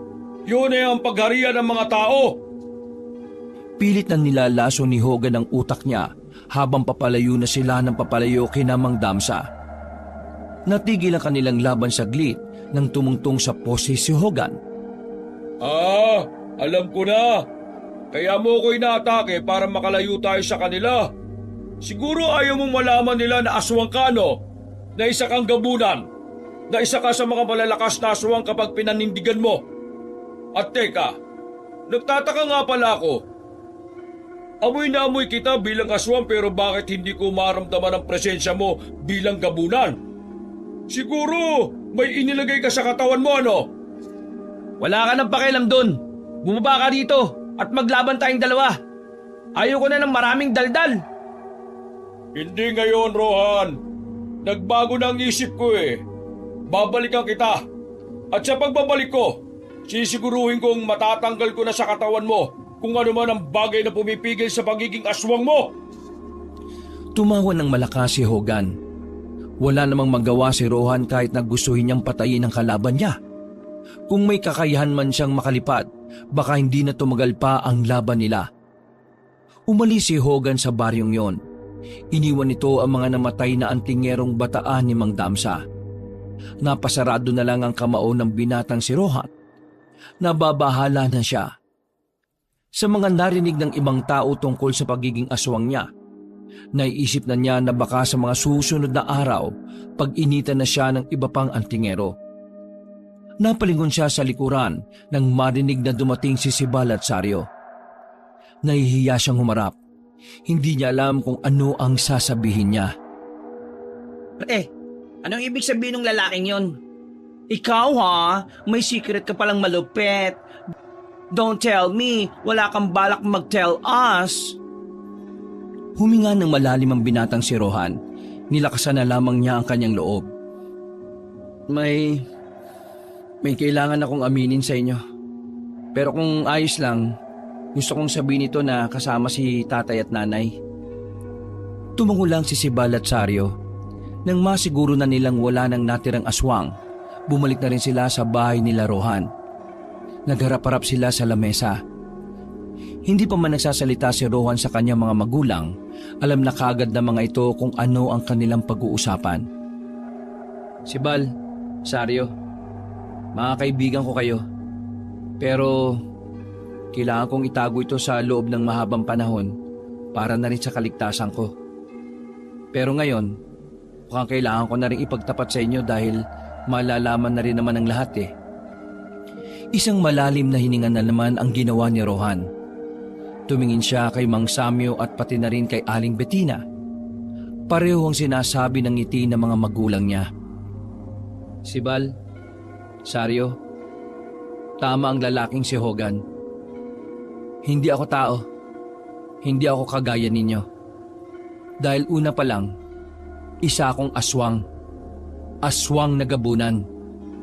Isa sa mga malalakas na uri ng aswang. Teka, sandali. Paano nangyari yun?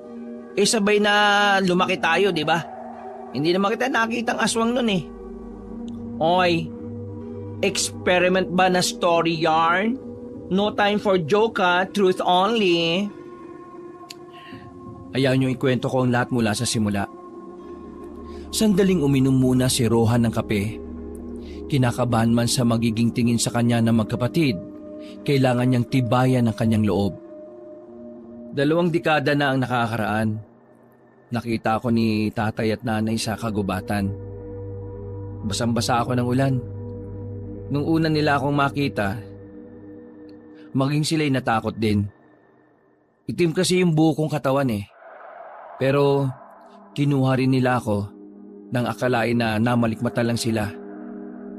Inampun nila ako. Inalagaan hanggang sa maging 1 taon na ako. Dito pa lang nila nalaman na hindi ako normal. Ang kwento sa akin ni tatay, naging gabunan ako nung 1 taon pa lang ako. Naging mabangis na aswang ako. Dumating sa puntong muntikan ko pang mapatay si tatay. Kinulong nila ako pansamantala. hanggang sa natuklasan ni tatay ang paraan para maitago sa katauhan ko ang pagiging aswang ko. Isang patay na anting-anting ang pinalunok niya sa akin. Ang anting-anting na yon ay ang kumokontrol sa utak ko para hindi ako tuluyang maging ganap na aswang na parang walang isip. Kaya magmula nun, eto na ako, namumuhay bilang tao. Kahit na ramdam ko pa rin sa sarili ko ang pagiging aswang ko. Kaya ba kulay itim ang kamay mo kanina? Oo, pero hindi naman ako naging aswang kanina. Lahat ng kakayahan ng isang gabunan, nagagawa ko kahit tao ang estado ko. Pero ang mga senyales ng pagiging aswang ko ay hindi mawawala. OMG! This is revelation, confession, confirmation. Basta lahat na may mga syon. Maliban na lang ang corruption. Eh totoo talagang aswang ka. Oo, totoong aswang ako. Kalahating aswang, kalahating tao. Hindi ko alam kung saan ako nagmula, pero isa lang ang alam ko. Ang mga magulang ko, sila ang tunay na pinagmulan ko. Dahil sa kanila lang din naman nagmumula ang pagmamahal na pinaramdam ko sa lahat. Maiintindihan namin kung magbabago ang tingin nyo kay Rohan. Alam namin na naglihim kami sa inyo. Pero sana, dumating ang araw na matanggap nyo rin ang aming rason. Hindi na po issue sa amin kung ano si Rohan. Ang mahalaga sa amin, mabuti siyang nilalang. Yun na lang po ang pangahawakan namin. Trulalu, babalu. Aanhin mo naman kasi ang pagiging human being kung atitsona ka naman, di ba, Subatembang? Ibebet ko na ang aswangit na goods kaysa naman kay Mang Damsa na very bad ang katawang lupa niya. Tama si Kuya Rohan. Hindi nagbagong tingin namin sa'yo kahit na kaunti. Ikaw pa rin ang Rohan na nakilala namin. Bongga! After ng revelation, confession, confirmation, ngayon naman ang acceptance, remittance, substance, importance, maliban na lang sa nutribans kasi wala na nun. Kuya, ano ba pinagsasabi mo? Seryosong usapan eh. Kulit mo talaga. Malapad ang ngiting ipinakita ni Rohan sa dalawa. Hindi niya inakala na magiging madali lang para sa mga kaibigan niya na tanggapin ang tunay niyang katauhan. Totoo bang tinatanggap niyo ako? Eh bakit? Ano bang hindi ka panipaniwala sa pagtanggap namin sa'yo? Mga kaibigan mo kami, baka nakakalimutan mo. At sa pagkakaalala ko, wala ka namang ginawang masama sa amin para hindi ka namin tanggapin. Nakakatuwa naman ang mga batang ito. Napakatibay talaga ng mukha nyo, ng pagkakaibigan ninyo. Ngayong alam na nating tanggap nyo si Rohan, ang magiging problema natin ngayon ay ang mga tao. Natitiyak kong ipagkakalat ni Damsa na isang aswang si Rohan. Kaya naman, hindi tayo pwede magtagal dito. Kilala nyo naman si Damsa. Tama po kayo, lalo na ngayon. Halos kalahati ng bilang ng sama nila ay namatay. Sigurado kong kay Rohan niya ibubuntong ang galit niya. Itay, inay, magtago kayo sa silong natin. Huwag na huwag kayong lalabas hanggat wala kami. Dadaganan namin ng katre ang pinto para walang makapansin na may lagusan pababa. Sa oras na malagay na sa alanganin ng lahat, dumaan na kayo sa ginawa nating tunnel Tapos sa gubat na lang po tayo magkita-kita. Sumang-ayon naman si Mang Samyo. Yun lang naman kasi ang pinakamagandang paraan para hindi mapahamak ang dalawang matanda. Bago pa mangyari ang kinatatakutan nila, sumuot na sa pinto pababa ng silong ang mag-asawang Samyo at Bettina. Sakto naman na paglabas nila, nasa harapan na ng bakuran si Mang Damsa. Hindi lang ang mga antingero ang kasama ng mga ito, kundi pati na rin ang mga taong bayan. Bakit kayo naririto? Mga kabaryo, ang lalaking yan, isa siyang aswang. Isa siyang aswang na gabunan. Siya ang pumaslang sa mga kasamahan ko. Nagpapanggap lang siyang antingero para walang makaalam ng tunay niyang katauhan. Mga kasama, kailangan natin siyang patayin. Pati na rin ang mga taong pumoprotekta sa kanya. Sandali lang! Hindi totoong pinaslang ko mga kasama ni Mang Damsa. Oo, aswang ako. Pero mabuti akong aswang. Kaya kong kontrolin ang sarili ko. Kaya kong gamitin sa kabutihan ang pagiging aswang ko. Huwag mo nang lasunin ang isip ng mga tao. Hindi na sila makikinig sa'yo. Mga kasama, lusob! Huwag kayo lalapit! Nang itaas ni Sibal ang kanyang itak, bigla na lamang humangin na malakas. Winasiwas ni Sibal ang itak sa ere at lumika ito ng malakas na impact na pumigil sa taong bayan na makalapit sa kanila. Huwag nyo nang subukan na makalapit. Kung pagpipilitan nyo, wala kami magagawa kundi ang lumaban sa inyo. Mga kasama, tumayo kayo dyan. Dali na, paslangin ang lalaking yan. Aray! Bujiwan mo ako! Nagulat na lamang ang lahat nang bigla na lang nasa harapan na ni Mang Damsa ang binatang si Rohan. Hawak-hawak na nito ang leeg ng matanda at itinaas pa sa ere. Sa puntong ito, gumapang na ang itim mula sa kamay ni Rohan hanggang sa kanyang balikat. Tumigil ka na sa kasinungalingan mo, Mang Damsa! Dahil kung hindi ka titigil, ngayon pa lang ay papaslangin na kita! Binitiwan ni Rohan ang matanda. Napahawak pa yun sa liig niya habang nanlalaki ang mga mata.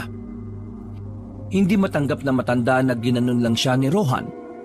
Kaya naman, ginamit na rin nito ang kanyang anting-anting. Mabilis din siyang nakarating sa likuran ni Rohan. Sasaksakin na sana nito ang binata pero triple ang talas ng pakiramdam ni Rohan. Nakailag yun at inago kay Mang Damsa ang punyal. Gamit ang isang kamay, binali ni Rohan ang punyal sa harapan nilang lahat. Takot na takot ang mga tao. Maging ang mga antingero ay hindi makapaniwala na ang kinikilala nilang malakas na pinuno wala ring nagawa sa kakaibang kakayahan ni Rohan. Mang Damsa, huling babala ko na sa inyo ito. Kapag hindi ka pa tumigil, ako mismo ang papaslang sa iyo ngayon. Umalis na kayo! Alis! Natatarantang nagtakbuhan ng mga taong bayan. Samantalang si Mang Damsa naman ay hinila na lang din ng mga kasamahan niya. Babush! Going home ang peg ng mga first on a yarn. Mga inutil talaga mga taga rito sa atin eh. Ang bilis nilang naniwala na hindi pa lang nagsasagwa ng sarili nilang investigasyon sa nangyari. Wala na tayong magagawa kung talagang nalasonan ni Mang Damsa ang utak nila.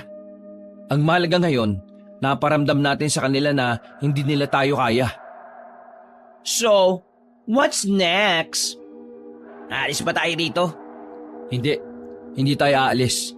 Kawawa ang mga tao dito kapag iniwan natin ang baryo. Wala tayong aasahan kay Mang Damsa. Isang malalim na paghinga na lamang ang nagawa ng binata. Habang tumatagal kasi, lalong nagiging komplikado ang lahat. Kinabukasan ng umaga, maaga pa rin silang nagising kahit na kulang naman ang kanilang tulog. Nasa bakuran lamang sila. Nagluluto ng kanilang aalmusalin. Hindi sila lumalabas. Lamang kasi sila ng usapan. Hindi naman dahil sa natatakot sila, kundi dahil iniiwasan lamang nilang makapanakit ng mga sibilyan. Sibal, tingin ko, kailangan nyo ng punta ng pamilya nyo. Ipaalam nyo sa kanilang kalagayan natin. Mas mainam na ilayo nyo na rin sila rito. Baka mamayang gabi, gumawa na naman ng pag-aalsa sila Mang Damsa. Kuya, ikaw na lang ang umuwi sa atin. Dali mo sila sa malayo rito. Total, ikaw naman ang marunong magpatakbo ng jeep natin eh. As is? Now na ba? Hindi, mamayang hapon na. Bago sumapit ang kinagabihan. Nanatili lamang sila sa loob ng bakuran. Gustuin man nilang lumabas ay nakaabang naman sa kanila ang mga residente. Meron din mga antingero na pabalik-balik. Nakala mo ay totoong matatapang pero nagmamadali namang makaalis kapag natitigan ni Rohan. Dahil sa mga nangyari, napagtanto ni Rohan na mas malala pa pala na kalaban ng mga kalugar nila kesa sa mga aswang. Ang kinababahala niya, Baka ang mga tao pa ang maging dahilan kung bakit malulugmok ang baryo nila. At kung minamalas-malas pa, maging ang buong Iloilo na rin. Dumaan ng maraming oras at malapit na rin kumagat ang dilim. Lihim na nakaalis ang binabaing si Sario para puntahan ang pamilya. Naiwan naman si Sario na kasama nila Rohan. Tay, Nay, pwede na kayo ulit pumasok sa ilalim. Kagaya ng napag-usapan ha. Sa gubat na tayo makikita kapag dumating sa puntong kailangan na naming lisanin ito. Agad namang sinunod ng dalawang matanda ang sinabi ni Rohan. Kahit na kinabukasan, nanatiling naroon si Rohan at si Bal. Maigpit ang hawak nila sa kanilang mga sandata. Pre, kung ano man ang mangyari sa ating dalawa, gusto kong malaman mo na ikaw ang idol ko. Para kang sira. Pinagsasabi mo dyan, hindi tayo mamamatay no? Pre, sa totoo lang kinakabahan ako. Kalaban natin ang mga aswang, kalaban pa natin ang mga tao na dapat kakampi natin. Kailangan mo lakasan ng loob mo. Kung hindi, manghihina rin ang anting-anting mo. Oo, ginagawa kong lahat para maging matibay. Sana nga lang, hanggang dulo hindi ako hayaan ng anting-anting ko. Kailangan lang natin. Uy! Anak ng teteng! Hindi na naituloy ng binata ang kanyang sasabihin nang may biglang tumusok na palaso sa harapan nila. Mabuti na lang ay agad na gumana ang anting-anting ni Sibal kaya madali itong nakailag. Si Rohan naman ay lumundag ng palayo. Nagkalayo sila ni Sibal. Nasa kabilang parte ito ng gilid ng bahay. Nagsisimula na naman ang mga antingero. Mag-iingat ka pare. Hindi ba natin sila talaga pwedeng palagan? Napipiko na ako sa mga yan eh. Paano mo papalagan kung hindi nga natin alam kung nasan sila? Ito na naman, kainis, tago! Pinaulanan sila ng maraming palaso. Mabuti na lamang ay nakapagtago si Rohan sa ilalim ng papag. Si Sibal naman ay tinakip sa sarili ang yero na nakatambak lang doon. Naiinis na ako! Biglang lumabas sa pinagtataguan si Sibal. Tinaas niya ulit ang itak niya sa ere. Lahat ng palaso na papunta sana sa kanya ay nilipad lang ng hangin. Pagkatapos nito, humagupit siya ulit sa itak para makalika ulit ng malakas na impact. Sa ginawa niyang yon, nakita na nila sa taas ng mga puno na nagtatago ang mga yon. Sinamantala na ni Rohan ang pagkakataon. Mabilis niyang tinungo ang mga puno at saka pinagbababatukan ang mga antingerong nakadipana. Hindi niya yun pinaslang dahil alam niyang matutulungan sila ng mga yon kapag dumating na ang mga aswang. Wala na bang papana sa atin? Pinatulog ka na muna sila, pero mas may kailangan pa tayong isipin. Bakit? Anong problema? Nararamdaman ko na ang mga aswang. Nandiyan na sila. Hinawi ni Rohan si Sibal nang may lumitaw ng aswang mula sa itaas. Nakalbot nito si Rohan. Pero nang umitim na ang kanang kamay ni Rohan ay dinakman niya ang aswang na yon at agad na pinatay. Napalibutan na sila ng mga aswang. Marami ang mga yon. Nababahala si Rohan para kay Sibal. Kung siya lang kasi ang naroon, makakatagal siya sa laban. Pero iniisip niya si Sibal. Kahit kasi may anting-anting ito, mawawalan din yun ng bisa kapag nakialam na si Hogan. Nagsimula ang laban. Minadali lang ni Rohan ang mga aswang. Pinagpapapas lang niya na lahat at wala nang pinroblema pa si Sibal. Pero hindi pa pala roon nagtatapos ang lahat. Dahil sa ibang parte pa ng kanilang baryo ay kumalat na ang mga salot na nilalang. Pinapahanga mo talaga ako, Rohan. Tunay ngang isa ka sa amin. Napalingon si Rohan sa taas ng puno nang lumitaw roon ng lalaking si Hogan. Tumalon ito palapit sa kanila. Nasa 10 metro na lang ang distansya nila sa isa't isa. Tapusin na natin ang laban na ito! Huwag tayong maglalaban. Dapat magkakampi tayo. Wala akong pakialam sa sasabihin mo. Hindi nagsayang ng oras ang lalaking si Rohan. Sa puntong ito, 2 kamay na ang umitim sa kanya. Pumuti na rin ang kanyang buhok. Medyo nabahala si Sibal sa sarili kay Rohan dahil parang unti-unti nang lumilitaw ang pagiging gabunan nito. Tinaga ni Rohan si Hogan Pero nahawakan lang ng lalaking aswang ang itak niya. Inagaw yun sa kanya at pinutol. Hindi tumigil si Rohan. Lahat ng nakita niyang pagkakataon ay kinuha na niya para patamaan ng kanyang mga suntok si Hogan. Binugbog niya yun ng binugbog.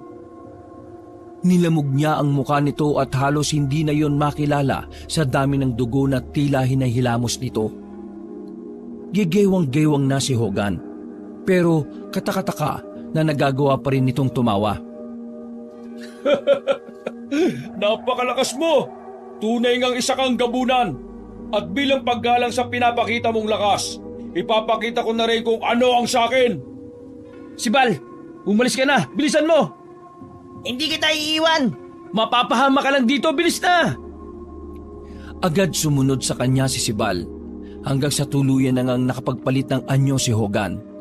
Kulay itim na ang buong katawan nito at puting-puti na rin ang buhok. Pareho pala silang gabunan. Ngayon, ipapakita ko sa iyo ang tunay na lakas ng isang gabunan. Sibal! Nabahala si Rohan sa mga sumunod na nangyari. Dahil sa halip na siya ang atakihin, si Sibal ang inunan ni Hogan. Mabilis na nalapitan ni Hogan si Sibal at saka hinambalos ang katawan ng lalaki ng 3 ulit sa haligi ng bahay.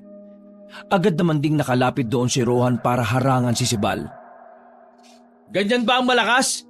Inuuna mo ang taong alam mong mas malakas ka sa kanya? Isa ka palang duwag eh! Nawalan na ng malay si Sibal sa mga sandaling yon. Aatake pa sana si Hogan nang biglang may pumukol na itak patungo sa direksyon nito. Tinamaan ng aswang sa balikat. Sirit agad ang dugo nito habang nanlalaki ang mga mata. Pagtingin nila sa labas, nakarating na pala si Sario. Lumundag na mabilis si Sario palapit kay Hogan. Habang hindi pa nakaka-recover ang pinunong aswang, sinuntok na ni Sario ng malakas si Hogan sa tagiliran. Super duper hyper fantastic elastic electric bombastic punch! Bumalandra si Hogan sa gilid dahil sa lakas ng ginawa ni Sario. Buong akala nila ay hindi na babangon si Hogan.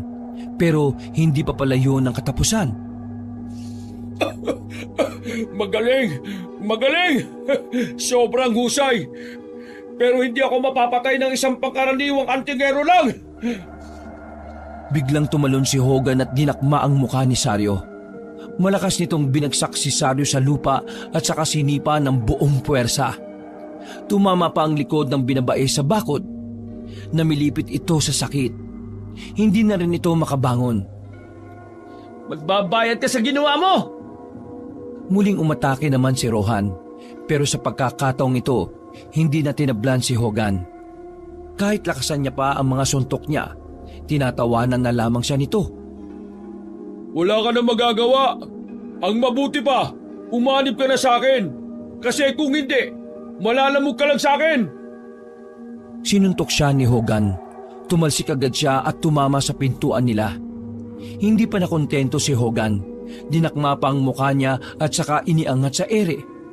Pinagsusuntok nito ang kanyang tiyan hanggang sa sumuka na siya ng dugo. Hinang-hina na si Rohan ng ibagsak na ito sa lupa. Pinagtatatadyakan siya ni Hogan habang tumatawa-tawa. Ang paghihirap niya ay ang siyang nagbibigay ng kakaibang ligaya para sa lalaking aswang. Ano? Masarap ba? Yan ang napapalaan ng mga kagaya mong ayaw tanggapin ng buo ang lahi ng pinagmulan niya. Hinawakan siya ni Hogan sa kwelyo at muling binalibag sa direksyon ni Sibal na sa mga sandaling ito ay nakamalay na rin. Pero hindi ito makatayo. Rohan, wala na tayong magagawa. Nagulat sila nang makitang kinaya pang makatayo ni Rohan. Kahit duguan na ang mukha nito ay nagawa pa rin itong iangat ang kanyang tingin. Kumapit ito sa pader at saka nagsalita. Hindi pwedeng wala tayong magagawa. Ang kulit mo naman. Bakit ba kasi hindi ka nalang sumuko at magbalik sa amin eh? Total, isa ka rin naman sa amin. Isa lang ang dugong nananalaytay sa atin. Ngayon ko lang nalaman. Ano? Ngayon ko lang nalaman kung paano alisin ang matagal nang nasa katawan Rohan, anong iniisip mo? Sibal, Pakisabi kay tatay at nanay, patawarin nila ako. Ito na lang ang nakikita kong paraan para matalo ang isang ito. Biglang sumigaw ng malakas si Rohan. Kasunod nito ay napalood na ito sa lupa. Hawak-hawak ang sariling liig. Maging si Hogan ay naguguluhan din sa nangyayari. Saka lamang nito naintindihan ang ginagawa ni Rohan nang makita nilang nailuwanan ng binata ang patay na anting-anting. Rohan! Wag! Muling tumayo si Rohan. Napangiti pa ito nang mapatingin kay Sibal. Ilang sandali lang, tuluyan na ngang naging kulay itim ang buong katawan ng binata. Mas humaba ang buhok nito na kulay puti. Naging kulay pula ang mga mata. Yan! Yan ang gusto ko! Tinanggap mo na sa wakas! Walang pangungusap na natapos ang aswang na si Hogan nang lumapit sa kanya ang buong bersyon ni Rohan bilang isang aswang na gabunan. Dinukot ni Rohan ang puso ni Hogan nang walang kahirap-hirap. Pagkatapos, tinapaktapakan nito ang pusong yon hanggang sa magkandalasog-lasog. Hindi pa nakontento si Rohan. Pinagtatatadyakan niya si Hogan sa ulo na naging dahilan para mabasag ang bungo nito. Nanlalaki ang mata ni Sibal at Saryo. Sa isang iglap lang, nagawang patayin ni Rohan ang pinuno ng mga aswang. Pero natatakot sila kay Rohan. Dahil sa mga sandaling ito, kita nilang wala na sa sarili ang kanilang kaibigan. Rohan, tama na! Patay na si Hogan! Hindi na makakalaban yan sa'yo! Nakinig si Rohan, pero kinabahan si Sibal nang makita siya naman ang lalapitan ni Rohan. Rohan, lumabang ka! Labanan mo yan! Labanan mo ang pagiging aswang mo! Kakaunting distansya na lang si Rohan nang biglang dumating naman si Mang Damsa. Tumakbo ito palapit kay Rohan at tinangkang itatarak ang itak. Pero nasa lagyo ni Rohan. Binalibag nito ang matandang antingero. At nang bumalandra ito sa gilid, ay nilapitan niya yun ulit. Akmang papaslangin na sana ni Rohan si Mang Damsa nang biglang dumating naman si Mang Samyo. Mabilis nitong naitarak sa likod ni Rohan ang kulay gintong punyal. Dahil sa ginawa ni Mang Samyo, unti-unting bumalik sa dating anyo ang binata. Pero dahil sa saksak ng ginawa ni Mang Samyo sa binata, muli itong sumuka ng dugo. Anak, patawarin mo ako pero kailangan ko itong gawin bago ka pa makapanakit ang iba. Patawarin mo ako, anak. Tatay, maraming salamat. Maraming salamat dahil hindi niyo ko inayaang maging masama. Maraming salamat dahil ibinalik niyo kaagad ako sa dati. Masaya ako ngayon, tatay. Inilagay ni Mang Samyo ang ulo ng anak sa kanyang bisig. Nakangiti ang binata sa kanya. Marami pa sana siyang gustong sabihin pero tuluyan ng pumikit si Rohan. Naiyak na lamang ang matanda. Ganon din si Sibal at Saryo. Noong mga sandaling yon, tila nakisabay pa ang panahon dahil biglang umulan ng malakas.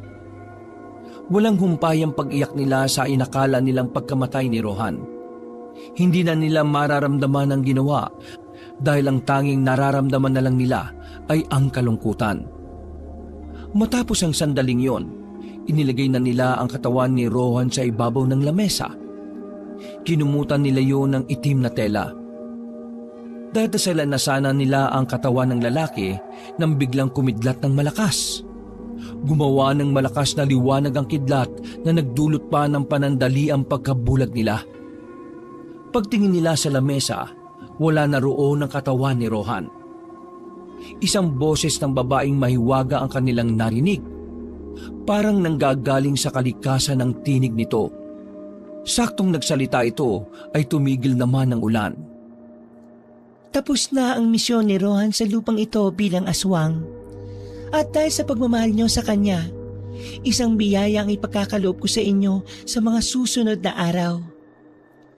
Nang mawala na ang mahiwagang boses, saka na muling bumuhos ang malakas na ulan. Napatulala na lamang sila noong mga sandaling yon. Hanggang sa sumapit ang kinabukasan, hindi na nila muling nakita pa si Rohan. Ang paniniwala nila, Si Rohan ay pagmamay-ari ng isang diwata na ginawa lamang instrumento para sa kabutihan.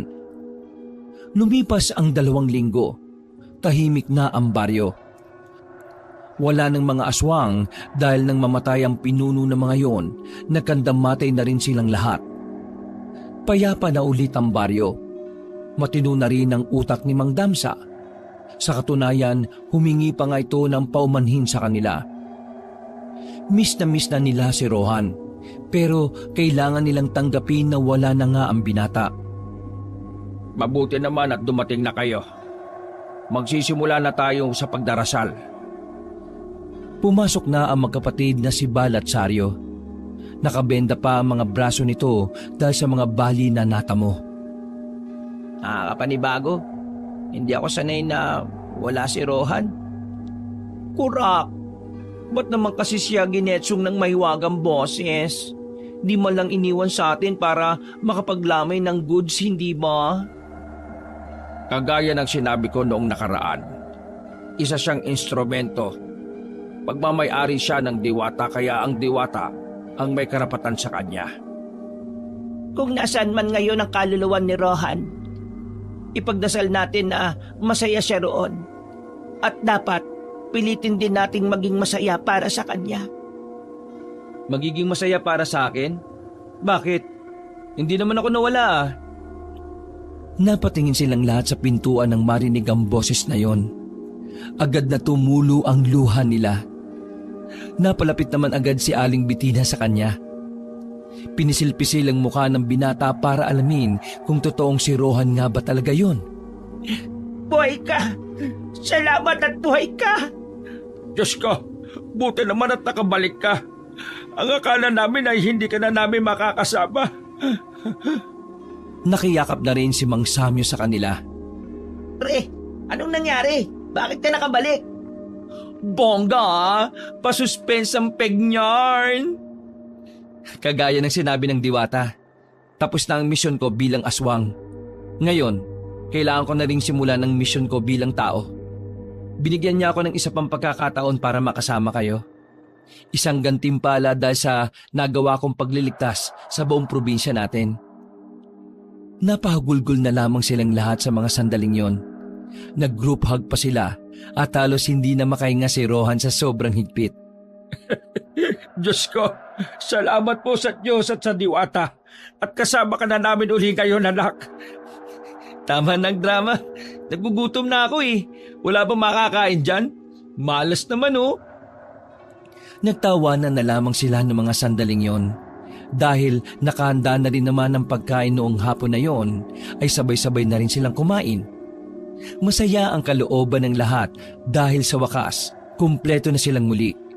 At sa mga susunod na araw, sabay-sabay na nilang haharapin ang panibagong misyon. Yun ay ang mabuhay ng isang buong pamilya. Wakas.